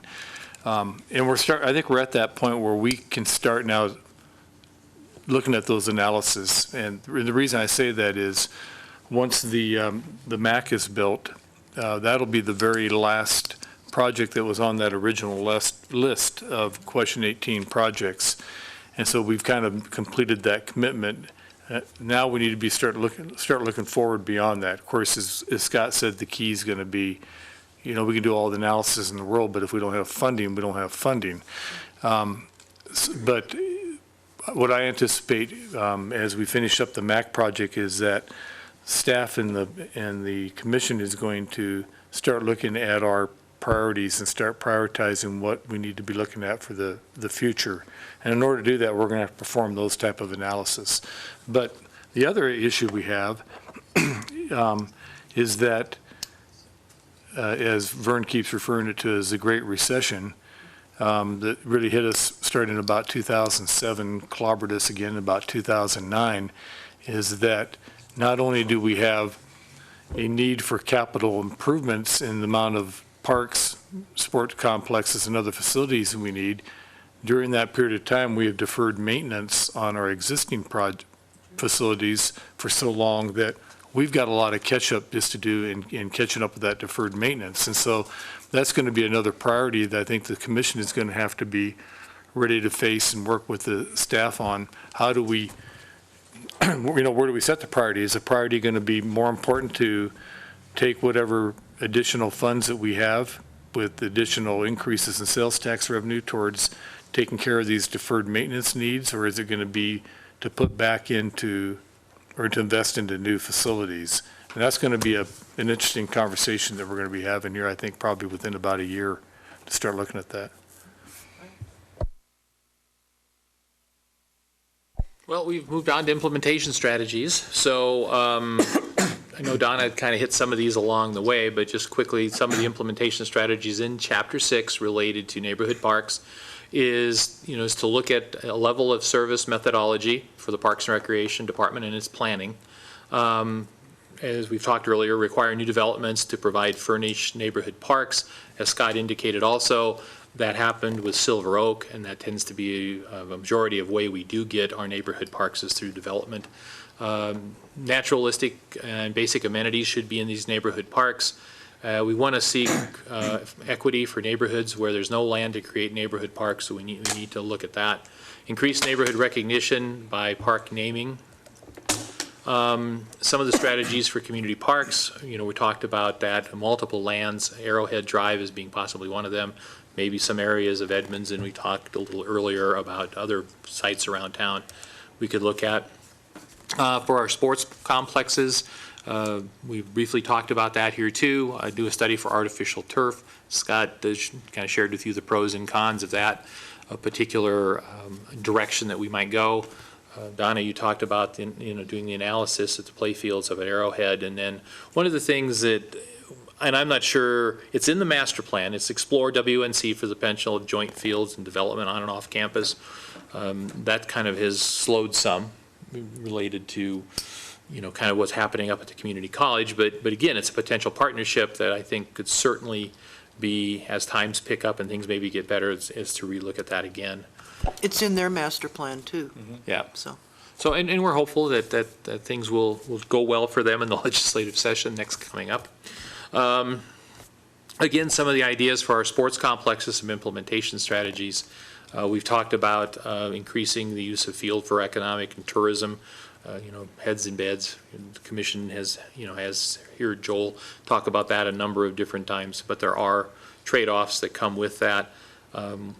Talk about the additional fields, work with the Convention and Visitor Bureau. Donna, you mentioned that briefly. Again, reserve land for these different sports activities. One of the things that was interesting, and I'm Donna, let's see, John, you might have been here, Donna, Chuck, when we did take this particular development strategy, develop a large remote combined facility for the rifle and pistol range, where we tried to go up behind Sedge Road, so you're out on the east side of town, off of Deer Run Road, there's Sedge Road, you get up over top of the first rise there, it kind of levels out on top before it goes into Brunswick Canyon. We tried that, to do that, we didn't fare well on that particular implementation strategy. What's that? Yes, location. So some of these we've tried to do things with and basically got handed our hat, but at least we're trying to move forward with some of those things. This is one that I know Juan has been really successful with, although it's an open space issue, but still from a recreational standpoint, acquire additional land along the Carson River and other areas of the city for natural significance in order to create a future of natural parks, but also our trail system for connectivity. Seek joint use agreements for natural parks and trail systems within existing and proposed drainage. You'll see that in the Schultz Ranch subdivision coming forward, of course. There'll be some kind of small little pocket parks, if you will, that are drainage detention basins. Blackwell's Pond is another example in the Northridge subdivision. Mayor's Park was an interesting, that we found a new recreation. Yeah, it was Mayor's Lake out there, the last big storm we had. They are actually skiing on it, water skiing on it. So that was kind of interesting. Never, when we did the programming or recreational aspect of that, we never thought we'd ever see skiing, water skiing on that. Yes, I thought that was kind of interesting. Freeway corridors, of course, we've used the freeway corridor on the north end of town specifically for trails. So these are all important things regarding, acquiring land for these joint use easements. We want to maybe possibly look at the increase of natural parks. Some of this is being done with open space, not really defined as a park necessarily, but it is providing an opportunity for passive recreational activities being out there. So that's really good. And then we continue to work in-house with the open space program for the use of our parks. Sometimes we have parks joining up to each other. For example, a good illustration of this is, again, in the Northridge subdivision where we have our Northridge Linear Park, which butts up to Fullstone Wetlands. And so there's a nice combination, a nice marriage, if you will, between different joint land uses accomplishing different things. Yeah, go ahead. That's a good point. Here, another example is Riverview Park. It is a park. It's a natural park. We call it a developed natural park because it has a trailhead, it has trails, it has cleanup stations, it doesn't have playgrounds, but it's a developed natural park. Well, immediately adjacent north of it, we have about 30-some acres of what we refer to as a Vidler property because it was property donated to us from the Vidler Water Company.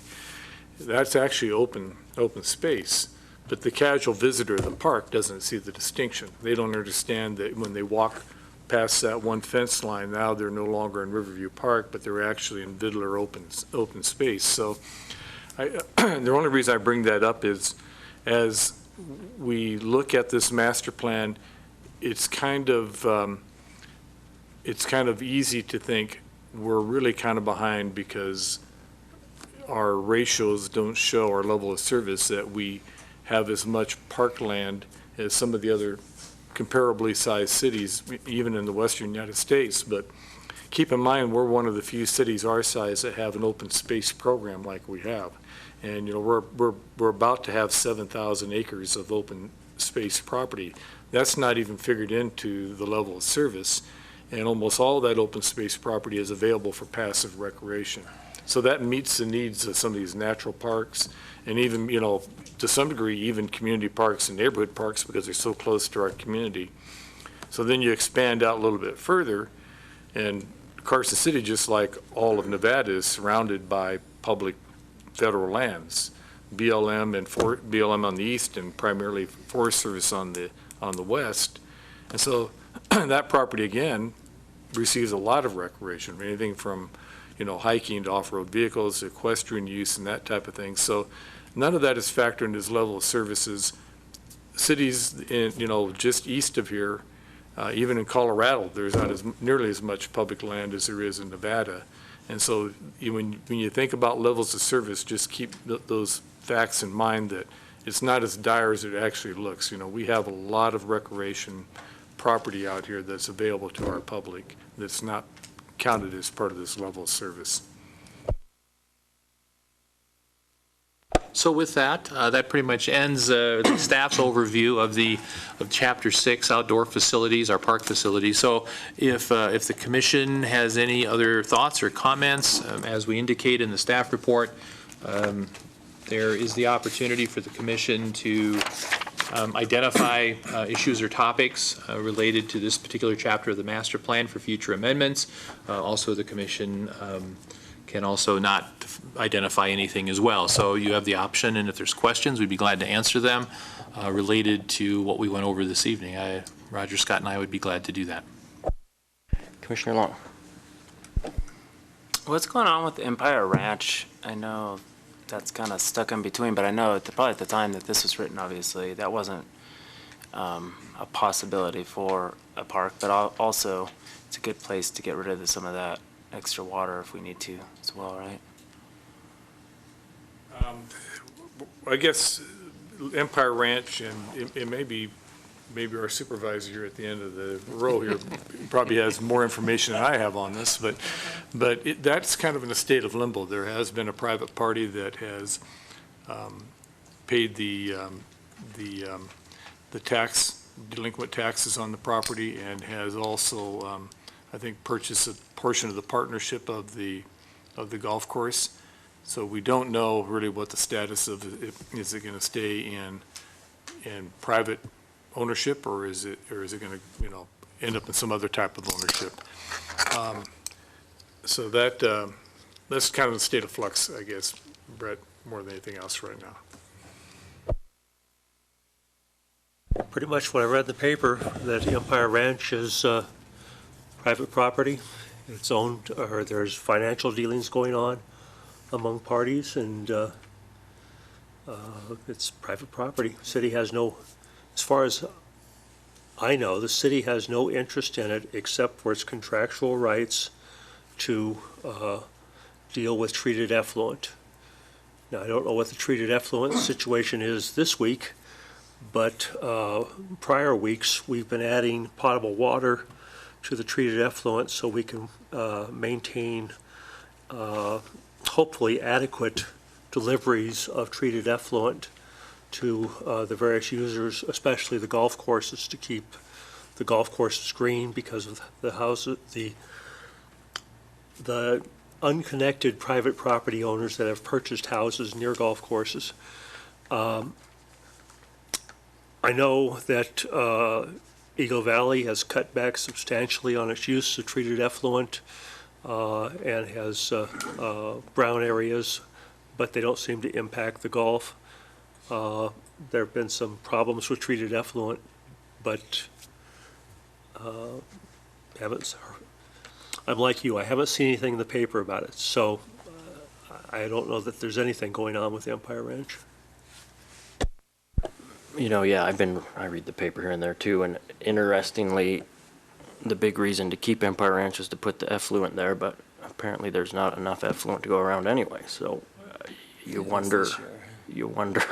Well, what a future, or what's something that needs to be dealt with, or at least is being dealt with. Empire Ranch was the Darling Ranch. When the Darling Ranch entered into an agreement with the city for a certain amount of treated effluent, and that's fine as long as there's a lot of treated effluent. But if there isn't a lot of treated effluent, then they have a priority right to it and could control the amount that's delivered to Silver Oak. It was kind of a surprise to the current supervisors that this existed, and maybe even to the Public Works people. But it's one of those things that'll be worked out as soon as ownership and the future of the area, that sort of thing goes.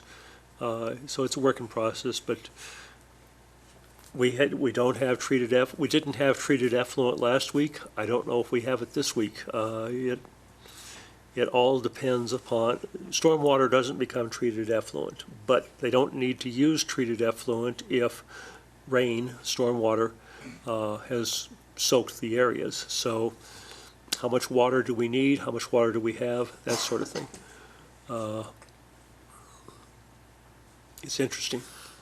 So you can all do your part by flushing twice every time.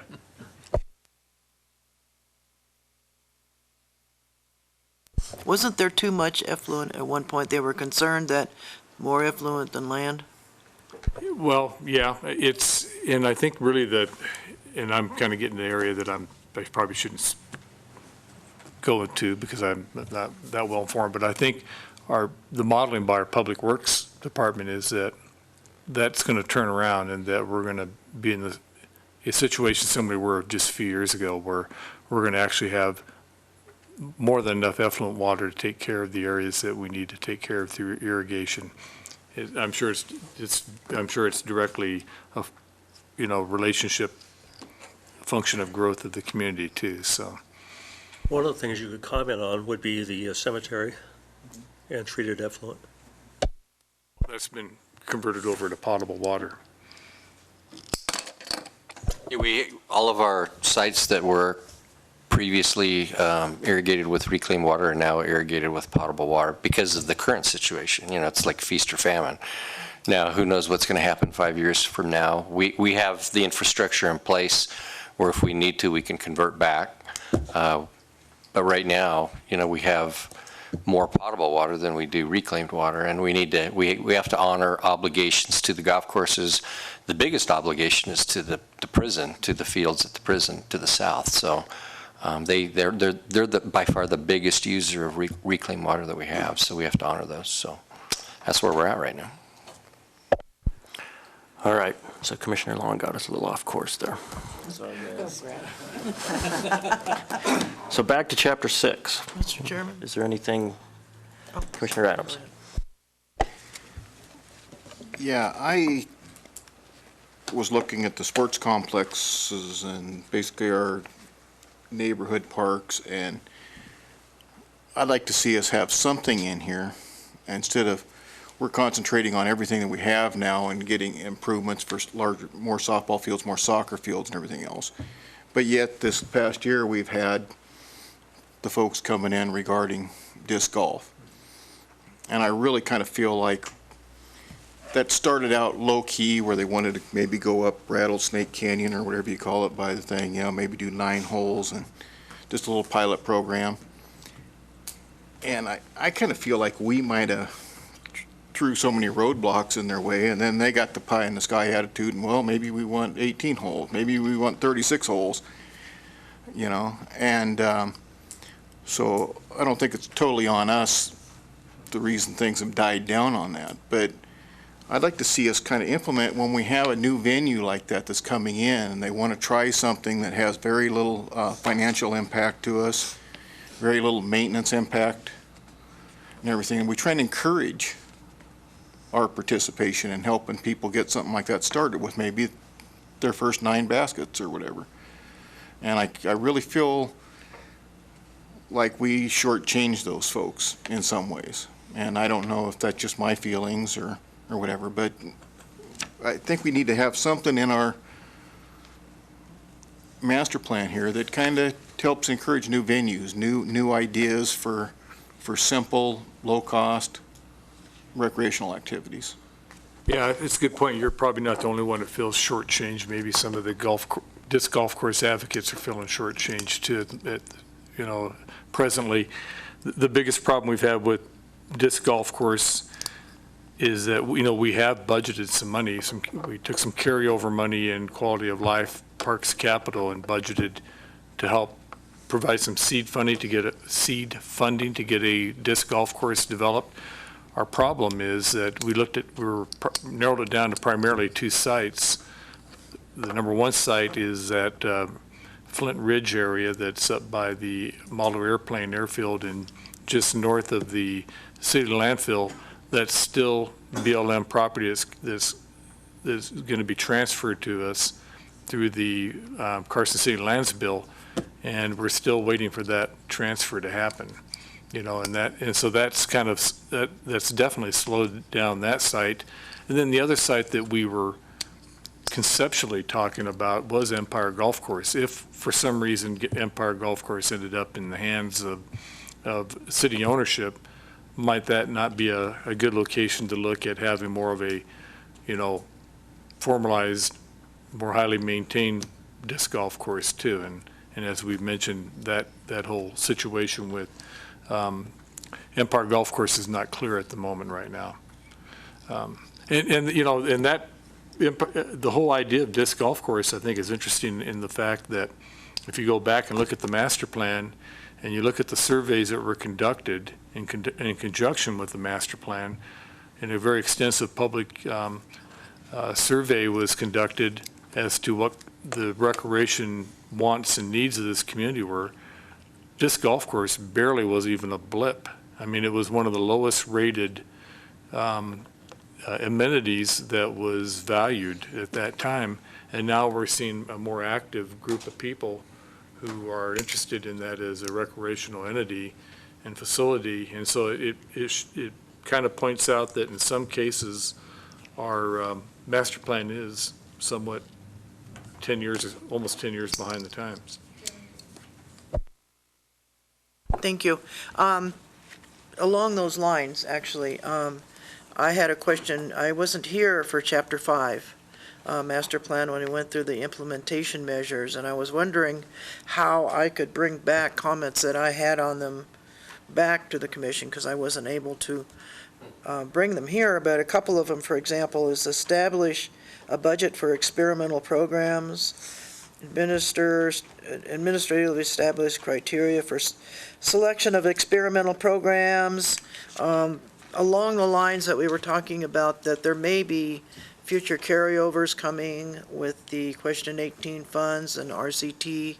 Money's maybe starting to come back into that. Where do we want to spend it? Because it's all over the place. And so I was wondering if we could take those. There's a couple of more, and implementation strategies, 5.4.1, plus the ones that I brought up just a minute ago on 6.4.4, and bring them back to the commission when we're ready to talk about prioritizing additional funding, that kind of thing. I think that's a good point. We're not agendized to talk about Chapter 5 now, so we probably shouldn't go back to that. But when we get through this whole process of reviewing the master plan, I think we need to have a general wrap-up, and at that point we can talk about some of these implementation strategies, kind of see how they relate to each other as a whole, because the danger here is that we're looking at this piecemeal right now. And so once we've kind of been through all this, maybe we'll have a better sense of how each one of these implementation strategies from these different chapters really kind of relate to each other to make more of a whole cloth. Do you want us to call them out now, though? Because I was going to propose under action that we can take is that we would add, to a list somewhere, the implementation strategies of 6.4.4, because I think there's a lot of things to do there. A lot of these implementation strategies are more general, and we are doing them, et cetera. But these are, conduct an analysis, talk to WNC, blah, blah, So I see them as something, and the ones that I just mentioned in Chapter 5, also as something to do. So how do we want to track those to make sure we come back at the end? Well, I think that's part of the of the suggested action that Vern is, bringing forward to you, that if you want to take some action, you have that means here written on the second page of his staff report. He's got at least 3 spaces, and it doesn't mean you're restricted to only 3 comments, but you can use that as part of your action and your motion. The other thing I just want to kind of weigh in on that too, Donna, is that the implementations, your strategy you're talking about are in there already. So it's not like we're asking to change the plan, or it's not like you're asking to change the plan or to add something new to the plan. It's more of an issue of, how do we move forward on those particular, how do we focus on those particular issues? So I see that as a little bit different discussion than actually what changes do you want to the master plan. But it's, the agenda items are yours, so you certainly can do it any way you'd like. It's certainly agendized for action.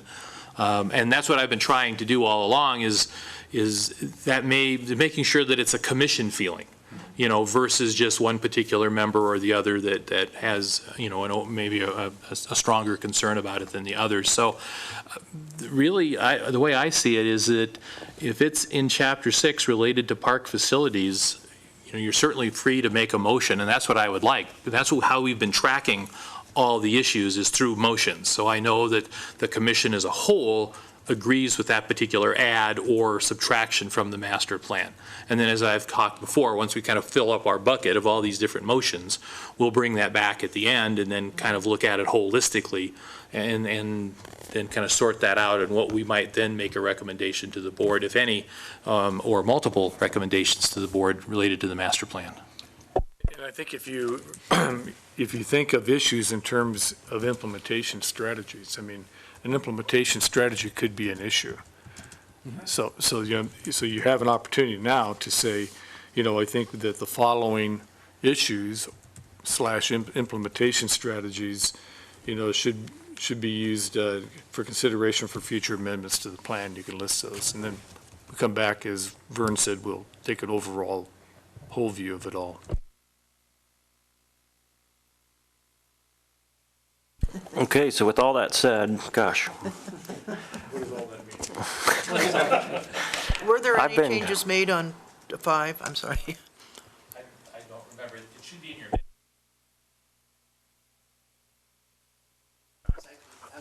Yeah, we had emails, correspondence going back and forth, and we can send you those emails. But your July packet should have June's minutes in it. Your July packet should have June's minutes in it. And if you need those, just give us a holler, give me an email, and I'll have Kaya send them to you.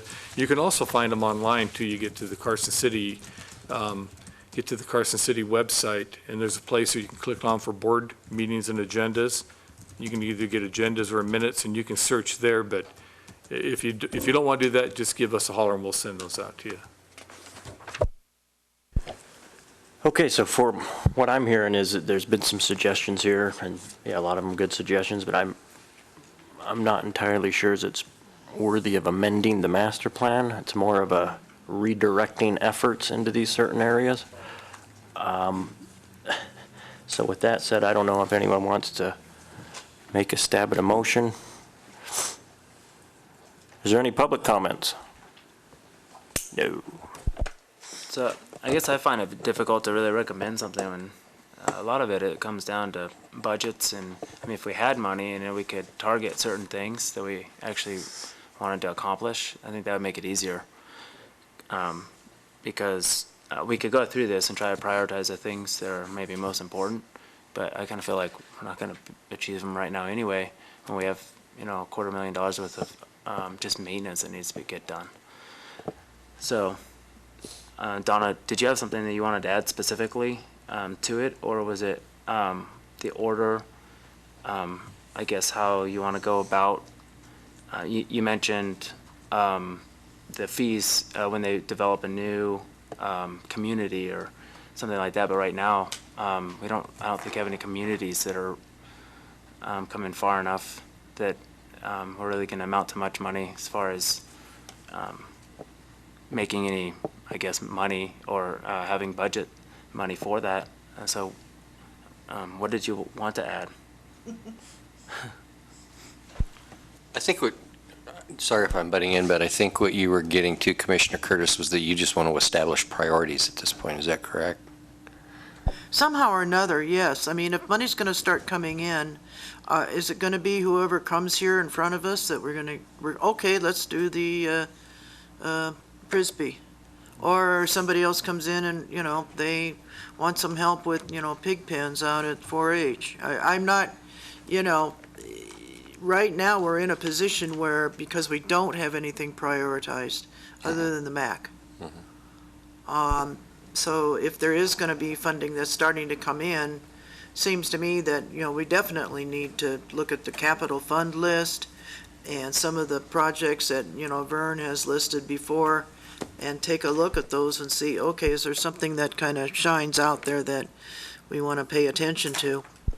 I realize that until, if it's $1 million project, then it's not going to happen right now. So for me, I think I'd put Imus Drive up pretty high on the list. And we've acquired the land already, and it's just sitting there. I don't know, just food for thought. But it's not in there right now because it didn't exist at the time. So maybe that'd be something we would want to add. We really need to sit down and have this conversation, and I think we need to do it, fairly soon. After we finish this master plan review, we need to think about prioritization. But, Brett, what you said earlier, I fully understand. I mean, it's one thing if you're prioritizing, you've got $1 million to play with. It's quite another if you got $1,000, and your priorities may be completely different, And then don't forget, the other priority that we need to be thinking about is maintenance. And not only the maintenance, as I've talked about early, on deferred maintenance of existing facilities, but when you build a new facility, you've got the ongoing maintenance with that. And so we could be at a situation where capital money is increasing because sales tax is increasing, and I'm talking about quality of life, but particularly Scott's ability to maintain, to provide, Scott's maintenance funds aren't parallel and correspondingly increasing. So we have to be careful that we don't overbuild our effort to maintain what we, are wanting to build.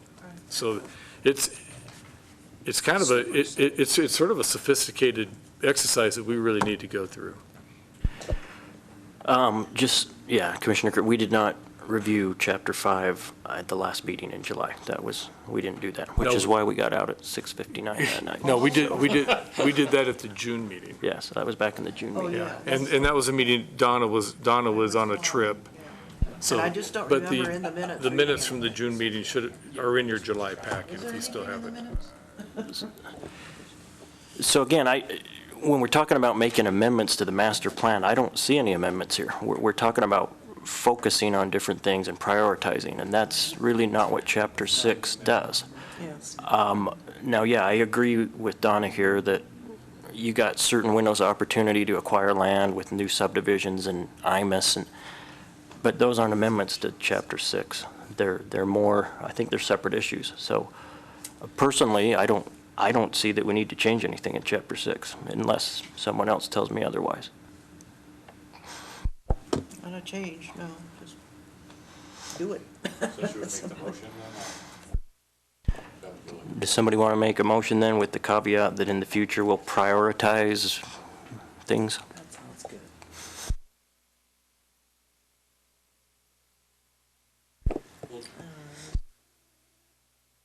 Does the motion have to add that we want to prioritize things in the future? I mean, we can prioritize things in the future if we say no change, no issues at this time, doesn't prohibit us from prioritizing. Okay. And let's be clear, you don't have to make a motion either. So, a motion is not necessarily required. Yeah, it's possible action. It's possible action. I propose we move on as we don't have a motion. I second that. Moving on. Okay, we asked for public comments. Is there any other commissioner comments? Okay, we will move on then. The next item is item number 3D. This is a discussion only regarding the feasibility of an ordinance that bans smoking from all parks and recreation facilities. I'll introduce that since I brought that onto the agenda. I think it was last week. I don't know if all you guys get the little emails from the NRPA, but yeah, I read those occasionally. And I went through that, and there was an article about how the city of Houston has now banned smoking in all their parks and library properties, which I think would be a good idea too, but yeah, different board. It also brought up that Houston was the last big city to do this ban, and that there's 23 other cities in Texas that have a ban in their parks and recreation facilities. So it's becoming the norm rather than just a city in the Bay Area that's doing it. When there's 23 cities in Texas that have that, Texas isn't known as being overly progressive. It's becoming the norm to have a smoking ban in parks and recreation facilities. I know personally, even down at the fair, there's people who are very sensitive to cigarette smoke, and they are not able to enjoy the fair. They aren't able to go watch fireworks at Mills Park. It's a health issue, and it's a litter issue. So at some point in time, this will be the norm in the country. So there's no sense in my mind of being the last guys on board here. We might as well make a move and do what's becoming more of a norm in my mind. So I discussed this a little bit with Roger. We'd put it on for discussion only at this time. According to future agenda items, we put it back on in October as a action item. I would hope at that point we could have anybody that was interested come talk about it, and then make a motion to the Board of Supervisors to approve that. So with that said, I don't know if Roger has anything else to say, or?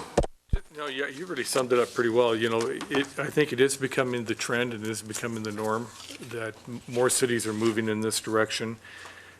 Because of our concerns, along with the Sheriff's Department in the past when we've approached this, we've been reluctant to do this simply because of we're concerned about our ability to enforce an ordinance. You know, having the manpower, we have one park ranger.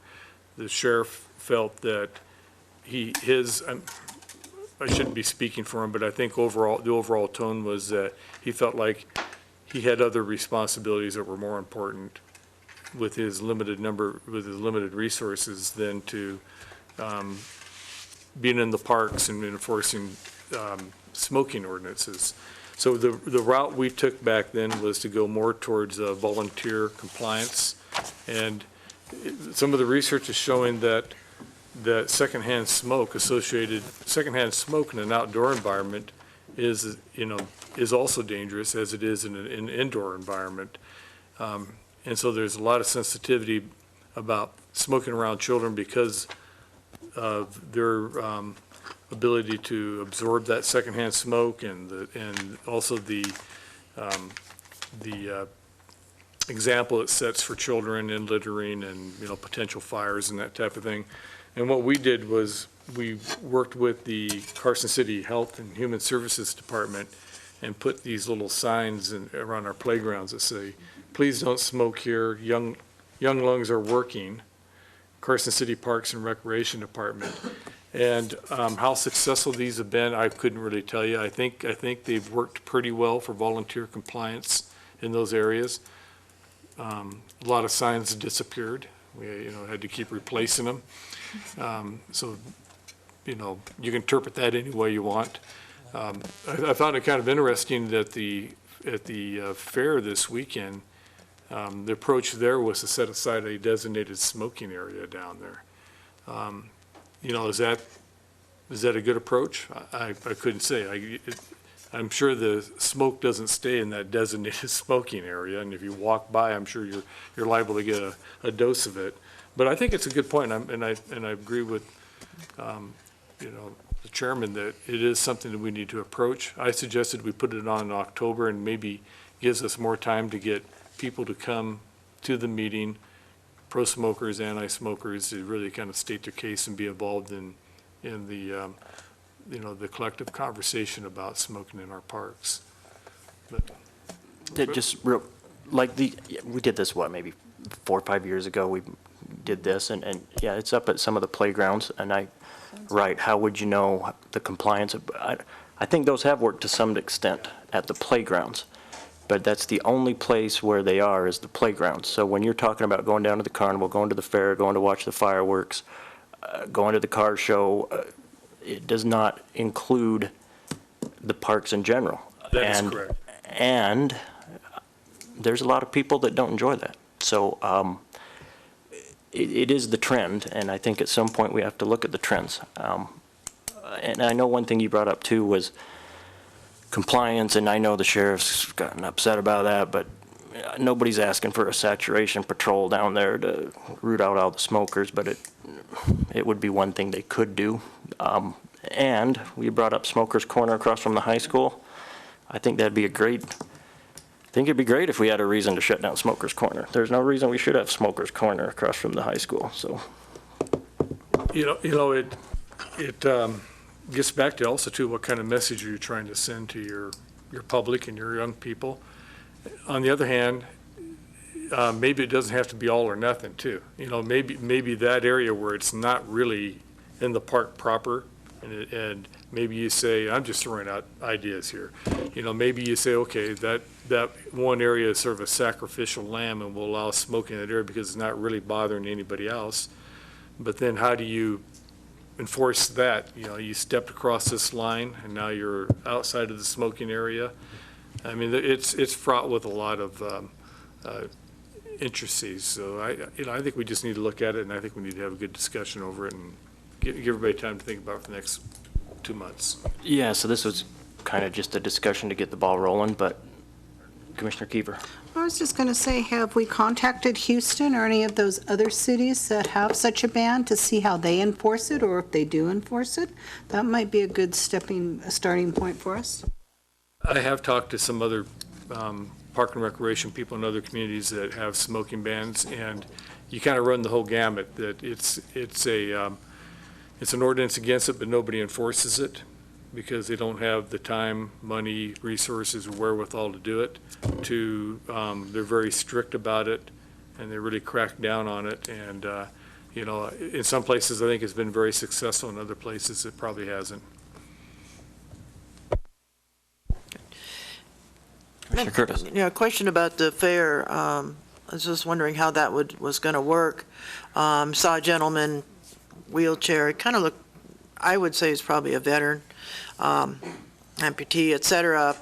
He was sitting right in front of the entrance to the Fuji exhibits, and he had a cigarette in his mouth, and he eventually lit it. And I was sitting across from him, working at the information booth, and I wasn't sure what to do. I decided, well, there's enough uniformed people around there, I wasn't going to do anything. Let other people do this. But, yeah, how do you, if you decide, okay, we're going to handle this by having designated areas, number one, what gives you the right to do that if you don't have a smoking ban in the park or some kind of smoking ordinance that says that? I guess I would question that if I was a smoker. But then the second thing always comes up with, how do you deal with the individual? So. I can address about the fair because I worked with Nikki Aker, the director for Health and Human Services. We had signs throughout the fair. We probably had, Vern helped me set them up, we probably had 15 signs that said smoking in designated areas only. Then we had 2 pop-ups, one at each end of the fair, that were designated smoking areas. And I didn't see the gentleman that you were referring to, but I saw very few people that did not comply. And the few people that I saw that did not comply, we mentioned it to them. They were very friendly. They go, where's the designated smoking area? They complied and they went over there. The times that I went by those designated smoking areas, they were heavily used by people. And so it worked out pretty well for the fair. That's probably a pretty good model if we don't do the overall no smoking ordinance. That's probably a pretty good model for other special events that Chairman Lehman kind of referred to. And it worked out good for the fair. And there's a lot of, that being said, in defense of Chairman Lehman also, there's a lot of fairs in California that are strictly no smoking. So we decided to go this route, but there are a lot of fairs throughout the United States, not just California, that are no smoking. And there are a lot of outdoor venues, particularly schools, that ban smoking as well. So, I mean, it's, you know, it can be done. My question would be, you know, playing the devil's advocate, just because you have a designated smoking area doesn't mean the smoke is confined to that area. We all know that. But one thing about relating back to the fair, my observations at the fair was, number one, I was amazed at how clean the park stayed during the fair. And we had a lot of volunteers out picking up trash, and one of them was a group of the Graceworks people. And I was talking to one of the ladies, and she said, and I remarked how clean the park was, and she said, you know, she goes, I'm trying to find things to pick up, and I'm having difficulty, finding litter to pick up. She said, I don't even find cigarette butts. So I think it was kind of an unusual circumstances, because boy, a lot of times we have special events in our parks, and they get trashed pretty heavily, but this one seemed to stay pretty clean for whatever reason. So then question, after the carnival here at Mills Park, do you find a lot of cigarette butts? Yeah, it's total different atmosphere, and I'm not sure why. My guess is that we typically do not have the staff at those particular special events that we did at the fair. And I mentioned this to Roger as well. When you keep things clean, people really don't want to litter, and they help you keep it clean, because they saw so many people out there working. It was a clean environment. It's just like if you go somewhere and there's trash all over the ground, you don't think twice. I mean, I'm sure we do, but other people, they think, oh, it's okay, everybody else is, so they do it. The fair was kept so clean during the course of the fair that I think people felt shamed by even littering out there. And we provided, at the designated smoking areas too, we provided the butt cans, full of sand, so there was a means for them to do it. And we kept those areas fairly clean too. Yeah, RSVP Carnival, some of those are a different animal for various reasons, but. I go to the carnival almost every time it's here. Well, most of the time, and I went to the fair twice, and we remarked it was just a totally different crowd was part of it. The crowds were completely different. So. Well, and I think there's also there's a little bit different attitude when you have an army of volunteers down there picking up than you do have paid city staff. I think people just kind of act differently when you have volunteers. There's a little bit more respect for whatever reason. Everybody knows people don't respect city employees anyway, so, but I think there is a kind of a little bit different psychological attitude when you have volunteers as opposed to paid staff. So going back to like Scott said, there wasn't a lot of cigarette butts down at the fair, but there's tons of them over here after the carnival. So you have to wonder if you use the same approach over here and said smoking in designated areas only, would it work? I don't know, but it's probably a better approach than nothing. Although I would still say that the trend is going towards outright bans. One of the other things too related to that, to the smoking or the designated smoking area, is when you have an event that is in July and it's warm, we provided shade, we provided chairs, we provided the cigarette butt containers. It was a nice little pleasant environment to get out of the sun and to be a specific place. So, and chairs. In a cloud of smoke. Yeah. That's it. So I think part of that was just the opportunity to go somewhere too, a special place that was convenient, and you didn't have to stand in the sun and get baked. I don't know, it's just another thought related to, having an accommodation for those people that actually wasn't a bad place to actually go and smoke. Yeah, I just want to say I think it's definitely a worthwhile discussion worth having, whether we consider a ban or designated smoking areas, or even go partway on different parks and have certain parks be a completely non-smoking park and other parks have designated smoking areas. I definitely think the discussion's worth having, so if that's what we're talking about. Yeah, I mean, that's an idea too. I guess in my mind, I wouldn't want to overly complicate things and say this. So wherever there's dogs, there is smoking? No. Well, actually, you ought to see Treadway. I beg to differ. I walk my dogs through there, and most of the owners, they don't keep their dogs on leashes, and they are smoking and chucking their cigarette butts around.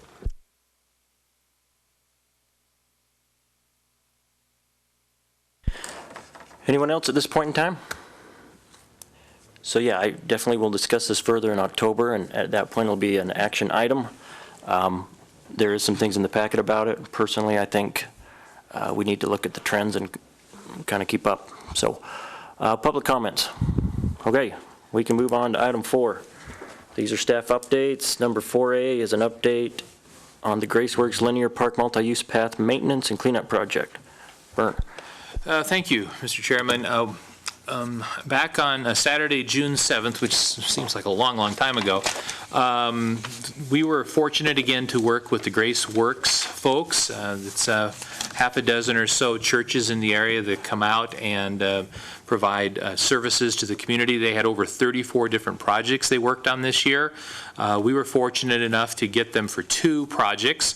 We had the Graceworks Linear Multi-Use Path Cleanup Project. We had 11 volunteers out there from about 9 o'clock in the morning till about 2 in the afternoon. Weed control, picking up trash, picking up dog poop along the linear path. We also had a lot of tumbleweeds that had rolled up against some of the neighbor's fence on the south side of the ditch, and they cleaned those up really well. So it was nice to have them out there. I wanted to give them some kudos on that. It was a hot day. We also had a group of 7 volunteers over at the cemetery helping our cemetery staff raise veterans headstones and doing a nice job over there. So it was nice to have them out. We were fortunate to have them next year. They're already planning next year, so we're excited to have them back, and they help us out. So that's pretty much it on that one. Next, should I just keep going? Yep. All right. It'll be item staff update, item 4B, update on the BMX track lighting construction project schedule.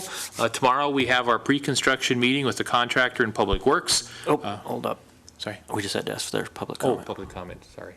Okay, keep All right, going. continuing, thank you. And then if things we'll start tomorrow, they'll be getting a notice to proceed a few days after that meeting, and the completion date for that project is October 17th of this year, so we're excited about that. Public comments again. We got a question here. Oh, sure. Still on budget? At this point, that's a good question. That's a good question. Money, right? Yes, the bids came within our project budget. We awarded not only the base bid, but the Board of Supervisors actually did it. They awarded the base bid and the ad alternate that we wanted for it, and we're ready to go. We have a project contingency available too, so if we do run into a few hiccups, we always have that. Public Works like to work with either an 8 or 10% depending on the project, but that's all set up and we're ready to go. It should be a fairly simple project. So, Justin, we're always on budget until the project starts. Okay, public comments on this one. Okay, moving right along. Okay, the last one, I've been giving the commission periodic updates regarding the Carson City Freeway Multi-Use Path Project. What we have right now is it's moving forward at multiple levels. This is a project that was brought here to the commission to ask for support to go after a TAP grant. I believe I reported to the commission previously that the city was awarded this grant, which is a Transportation Alternative Program grant. And so my understanding is that Public Works is now working with NDOT to put together a stewardship agreement so that we can move forward with that project once allocations are awarded. We've also gone through the process of appraising this particular property, which is a 20-foot wide path easement that's going to go across the Rees family's property. The city's going to be, the appraisal came in at $35,530. That will be going to the Board of Supervisors right now tentatively on August 21st to buy the property. So we're excited about that. So that's just an easement, that's not purchasing the property? It's purchasing. We're going to purchase the property. And how long is it again? 20 feet wide? It's 20 feet wide, about 1,400 foot long. For $35,000? Yep. Well, what are you going to do with it? And that family's okay with that. Yeah, we've had a very good working relationship with them, and they have indicated, both Juan and myself, that that's an acceptable price for the property and that we should move forward with acquisition. So. No, that's a good thing. It's in line with appraisal. They did not, I just do want to publicly comment on how workable they've been, how open they've been, how community-minded they've been with this property.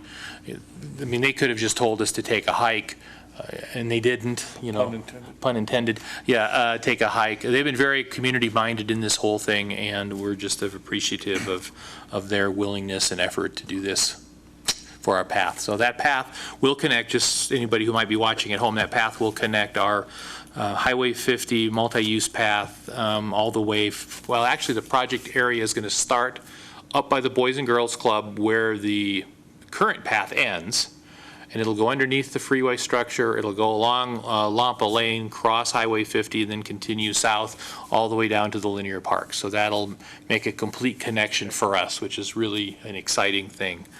At least in my mind, this would be, we're heading south. We're heading south. And the goal is eventually to get down to Fuji. So it's just the first step. Okay, so that is good news from that family. Kudos to them for being community-minded. I can think of another chunk of land that we've been working on for a while. But anyway, so that's good news. Anyone else? Public comments? All right, 4D. This is an update on the management plan for Carson City open space and parks in the Carson River area. Okay, I'm going to read you a little blurb that I asked Juan Guzman to give me, and unfortunately, there's not going to be a Puerto Rican accent with it, but staff wants to announce that the draft management plan for Carson City open space in the Carson River area is available. The management plan, and the management plan was required by the BLM in preparation for the transfer of the property to us through the Carson lands bill. But the management plan will be subject to a public information meeting. You're all, of course, invited, to be conducted by staff on August 18th, 2014, at the lobby of the Carson City Community Center, the lobby in front of the theater, located at 851 East William Street, Carson City, Nevada, 89701, from 3 p.m. to 5:45 p.m. Subsequently, at 6 p.m., the Open Space Advisory Committee will hold a public hearing, receive public testimony, and have discussion, but will not take action on the plan. Electronic or paper copy of the draft plan can be requested by calling Kaya in our office at 887-2260. The draft plan will also be posted on the city website. Look under the Open Space Advisory Committee agendas with supporting materials, and we will provide a link for you when that becomes available. But we'd like to invite all of you to come attend this open house. Take a look at the draft management plan we're putting together. Give us some comment. If you so desire, attend the open space meeting afterwards where we'll discuss it. This is an important plan because this is going to dictate the future of how we manage open space from now into the future, particularly, again, for the properties that are located along the Carson River corridor.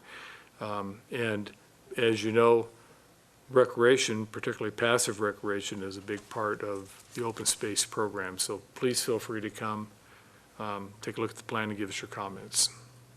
Any questions? Will we get an invite for that? I just gave you one. I have to write something down? Want me to start over? No, you know what, we will send you an email invite too. I'm sorry, I'm just being facetious. That's what I was asking for, an email. Anyone else? Public comments? All right, we're screaming through this one.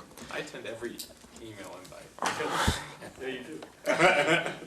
Okay, item number 5 is members' announcements and requests for information. This, I guess this is just a comment I had as we were going through Chapter 6. There were several times where we talked about Centennial Park, And every single time it was referred to as Centennial Park.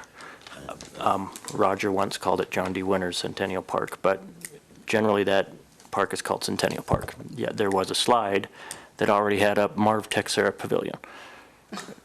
It didn't say anything about Pony Express Pavilion, so we had discussed that we'd tack his name on the front of that, but we weren't going to drop Pony Express Pavilion. So I just kind of noticed that as we were running through things.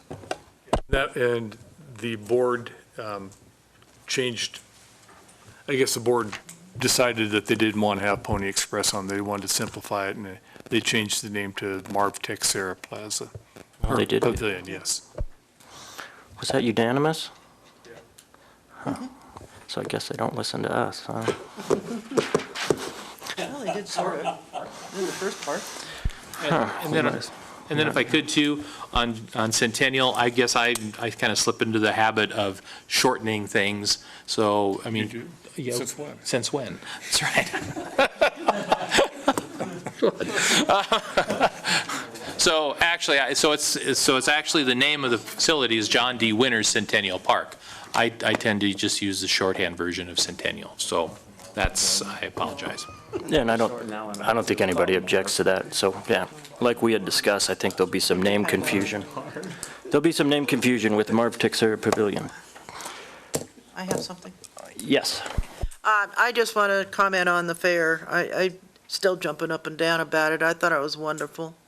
I really do. And I worked several hours there at the information booth, as did Commissioner, what's his name, McKenna. I don't know. Anyway, we both had a great time, and just talking with people, and so many people, even from Reno, coming down and saying, this is just so much nicer than the one in Reno. So I think it's perfect. Ever since I've been on this commission, I've been hoping that we could get something going for Fuji Park, and especially after we put the extra $1 million in that we really badly needed for so much else. And to see all this going on, and I think it's going to get bigger and better. It can only go one way, as far as I'm concerned. But Scott was mentioning that there's going to be some kind of a meeting, and I've asked both he and John to see if I could be invited to that, because I, got a lot of impressions and have a lot of ideas, and I think all of us do, but I just think it's wonderful. I'm just very happy it happened. It had a nice small-town feel to it. Yeah, exactly. Anyone else? Commissioner Casiopo? I was just going to make just a general announcement on behalf of the school district to remind everybody that school's back in session August 18th, which, as my kids reminded me, it may as well be tomorrow. But anyway, so the superintendent asked me to just pass on to keep that in mind and to recognize that kids are going to be walking the streets and using a variety of facilities, probably more than we've seen them over the summer. So for folks who just keep their eyes out and get ready for the annual transition. Good enough. Any other members' announcements? Me? Commissioner Kiever, I knew you would. Of course. I wanted to echo Donna's sentiments. I talked to a lot of people at the fair and at work. They had a number of comments, very positive. They loved the shuttle. They thought that was just fabulous. And to do it again, and that the Fandango needs a big thank you for. They want to know, are we going to do it again? Let's do it again was the comment. They really enjoyed it. Their only negative comment at work was they thought there should be more PR out there. They don't feel that it was publicized enough on the local news, and the little handout that came in the Wednesday's paper, some people felt that should have been in Sundays to really get the word out. And then one person said at work, he was the only party pooper, said, I can't go, it's conflicting with Hot August Nights. I told him do both, but anyway, so, so my final question would be, did we get a head count, and do we know if our vendors made any money? Were they happy with the businesses? We haven't received that information yet, though. On Thursday at the Board of Supervisors meeting, Marina Works, who headed up the fair, is going to be giving a report to the board, so stand by. On the Hot August Night thing, The fair was scheduled on the week before Hot August night, and then they changed Hot August nights. You know, along with that, if you look at the calendar of what's going on in this area from Gardnerville to Reno to the lake to Yarrington, there's a big event going on every weekend, so there's no way of avoiding those. My theory is why stay to one, do them all. Actually, this past weekend was, I know that when the fair was being planned out in advance, they were hoping to pick a weekend especially to avoid hot August nights, which may or may not have hurt. It may have even helped the fair having it on August nights. But there is actually a ridiculous number of events this past weekend. I think this is probably the busiest weekend in the northern Nevada region that I can remember. So it's amazing that it was as successful as it was, considering there were two other horse events going on the same weekend, one in Minden and one in Washoe Valley. There was the RTO, Hot August Nights, concerts in Carson Valley Inn, concerts up in Tahoe. It was crazy. And despite all that, you and your staff, Roger, did a wonderful job. It was very nice to attend the fair, so good job for everybody. Thank you very much. They worked hard. Yeah, I'll echo that. I went there. It seems to have gone great. I would imagine at some point, well, are we done with item 5? Because item 6, future agenda items, are we ever going to have someone from the fair or discuss the fair? Or? Yep, we're going to have them. We wanted to allow them to give their initial report to the Board of Supervisors, but we'll try to get them here in September. Okay. Along those lines, if I may, there was a complaint, and you probably saw the letter in the paper, putting the pigs in the dog park, and so I told the lady who made the complaint that we probably would be discussing the fair at our September meeting, and that at the same time I would request that we have on the agenda a discussion of the dog park at Fuji in terms of, what was the purpose of it, what is the precedent by allowing pigs in there, or something else going on, how often might this happen, et cetera, et cetera. So I'm requesting that we have that discussion. Thank you. I saw that letter, the editor, and it sounded like she was going to be here tonight, but wasn't. And in fairness, I think Scott did a great job at giving 8 different alternatives of where you could go and had it posted right there. I saw it was posted. Here's 8 other places you could go. Bear with us. So I think every accommodation was made as far as I'm concerned. So any other future agenda items?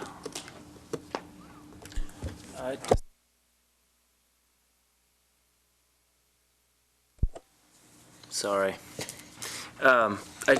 We spoke a little about the disc golf, and I thought we had maybe proposed to have that as an agenda, added to the agenda so that we could at least get kind of an update. You gave maybe a little bit of an update today, but maybe would be to contact the disc golf guys and maybe give them a chance to come One of them kind of was tell in the them. audience tonight. Yeah, I noticed he was here in the morning. It's been a long day. He was here earlier and had left, but at least give them the ability to voice kind of like their, I guess, sense of where everything is right now. And it'd be nice to work out something before we just wait on the BLM to donate land or not really have any other options for them. So you want them to update their status? Yeah, and maybe we need to revisit. I feel like they're probably frustrated and just giving up on it, and I don't want to see that happen. So maybe it's time to come up with an alternative area to at least get something set up for them. Yeah, I know. It seems like we're on the cusp of that happening, and then it just kind of fizzled out. So that might be a good idea to bring back up. In fairness, yeah, I've been out doing some disc golfing lately, and I didn't even know this, but there's a course in Indian Hills that's at James Lee Park. So that's a mile off the city border there. So that one's really not that far away. But do we have one in the city limit? No, we don't. So anything else? Any public comments? Is there an action to adjourn? So moved. Okay. Second.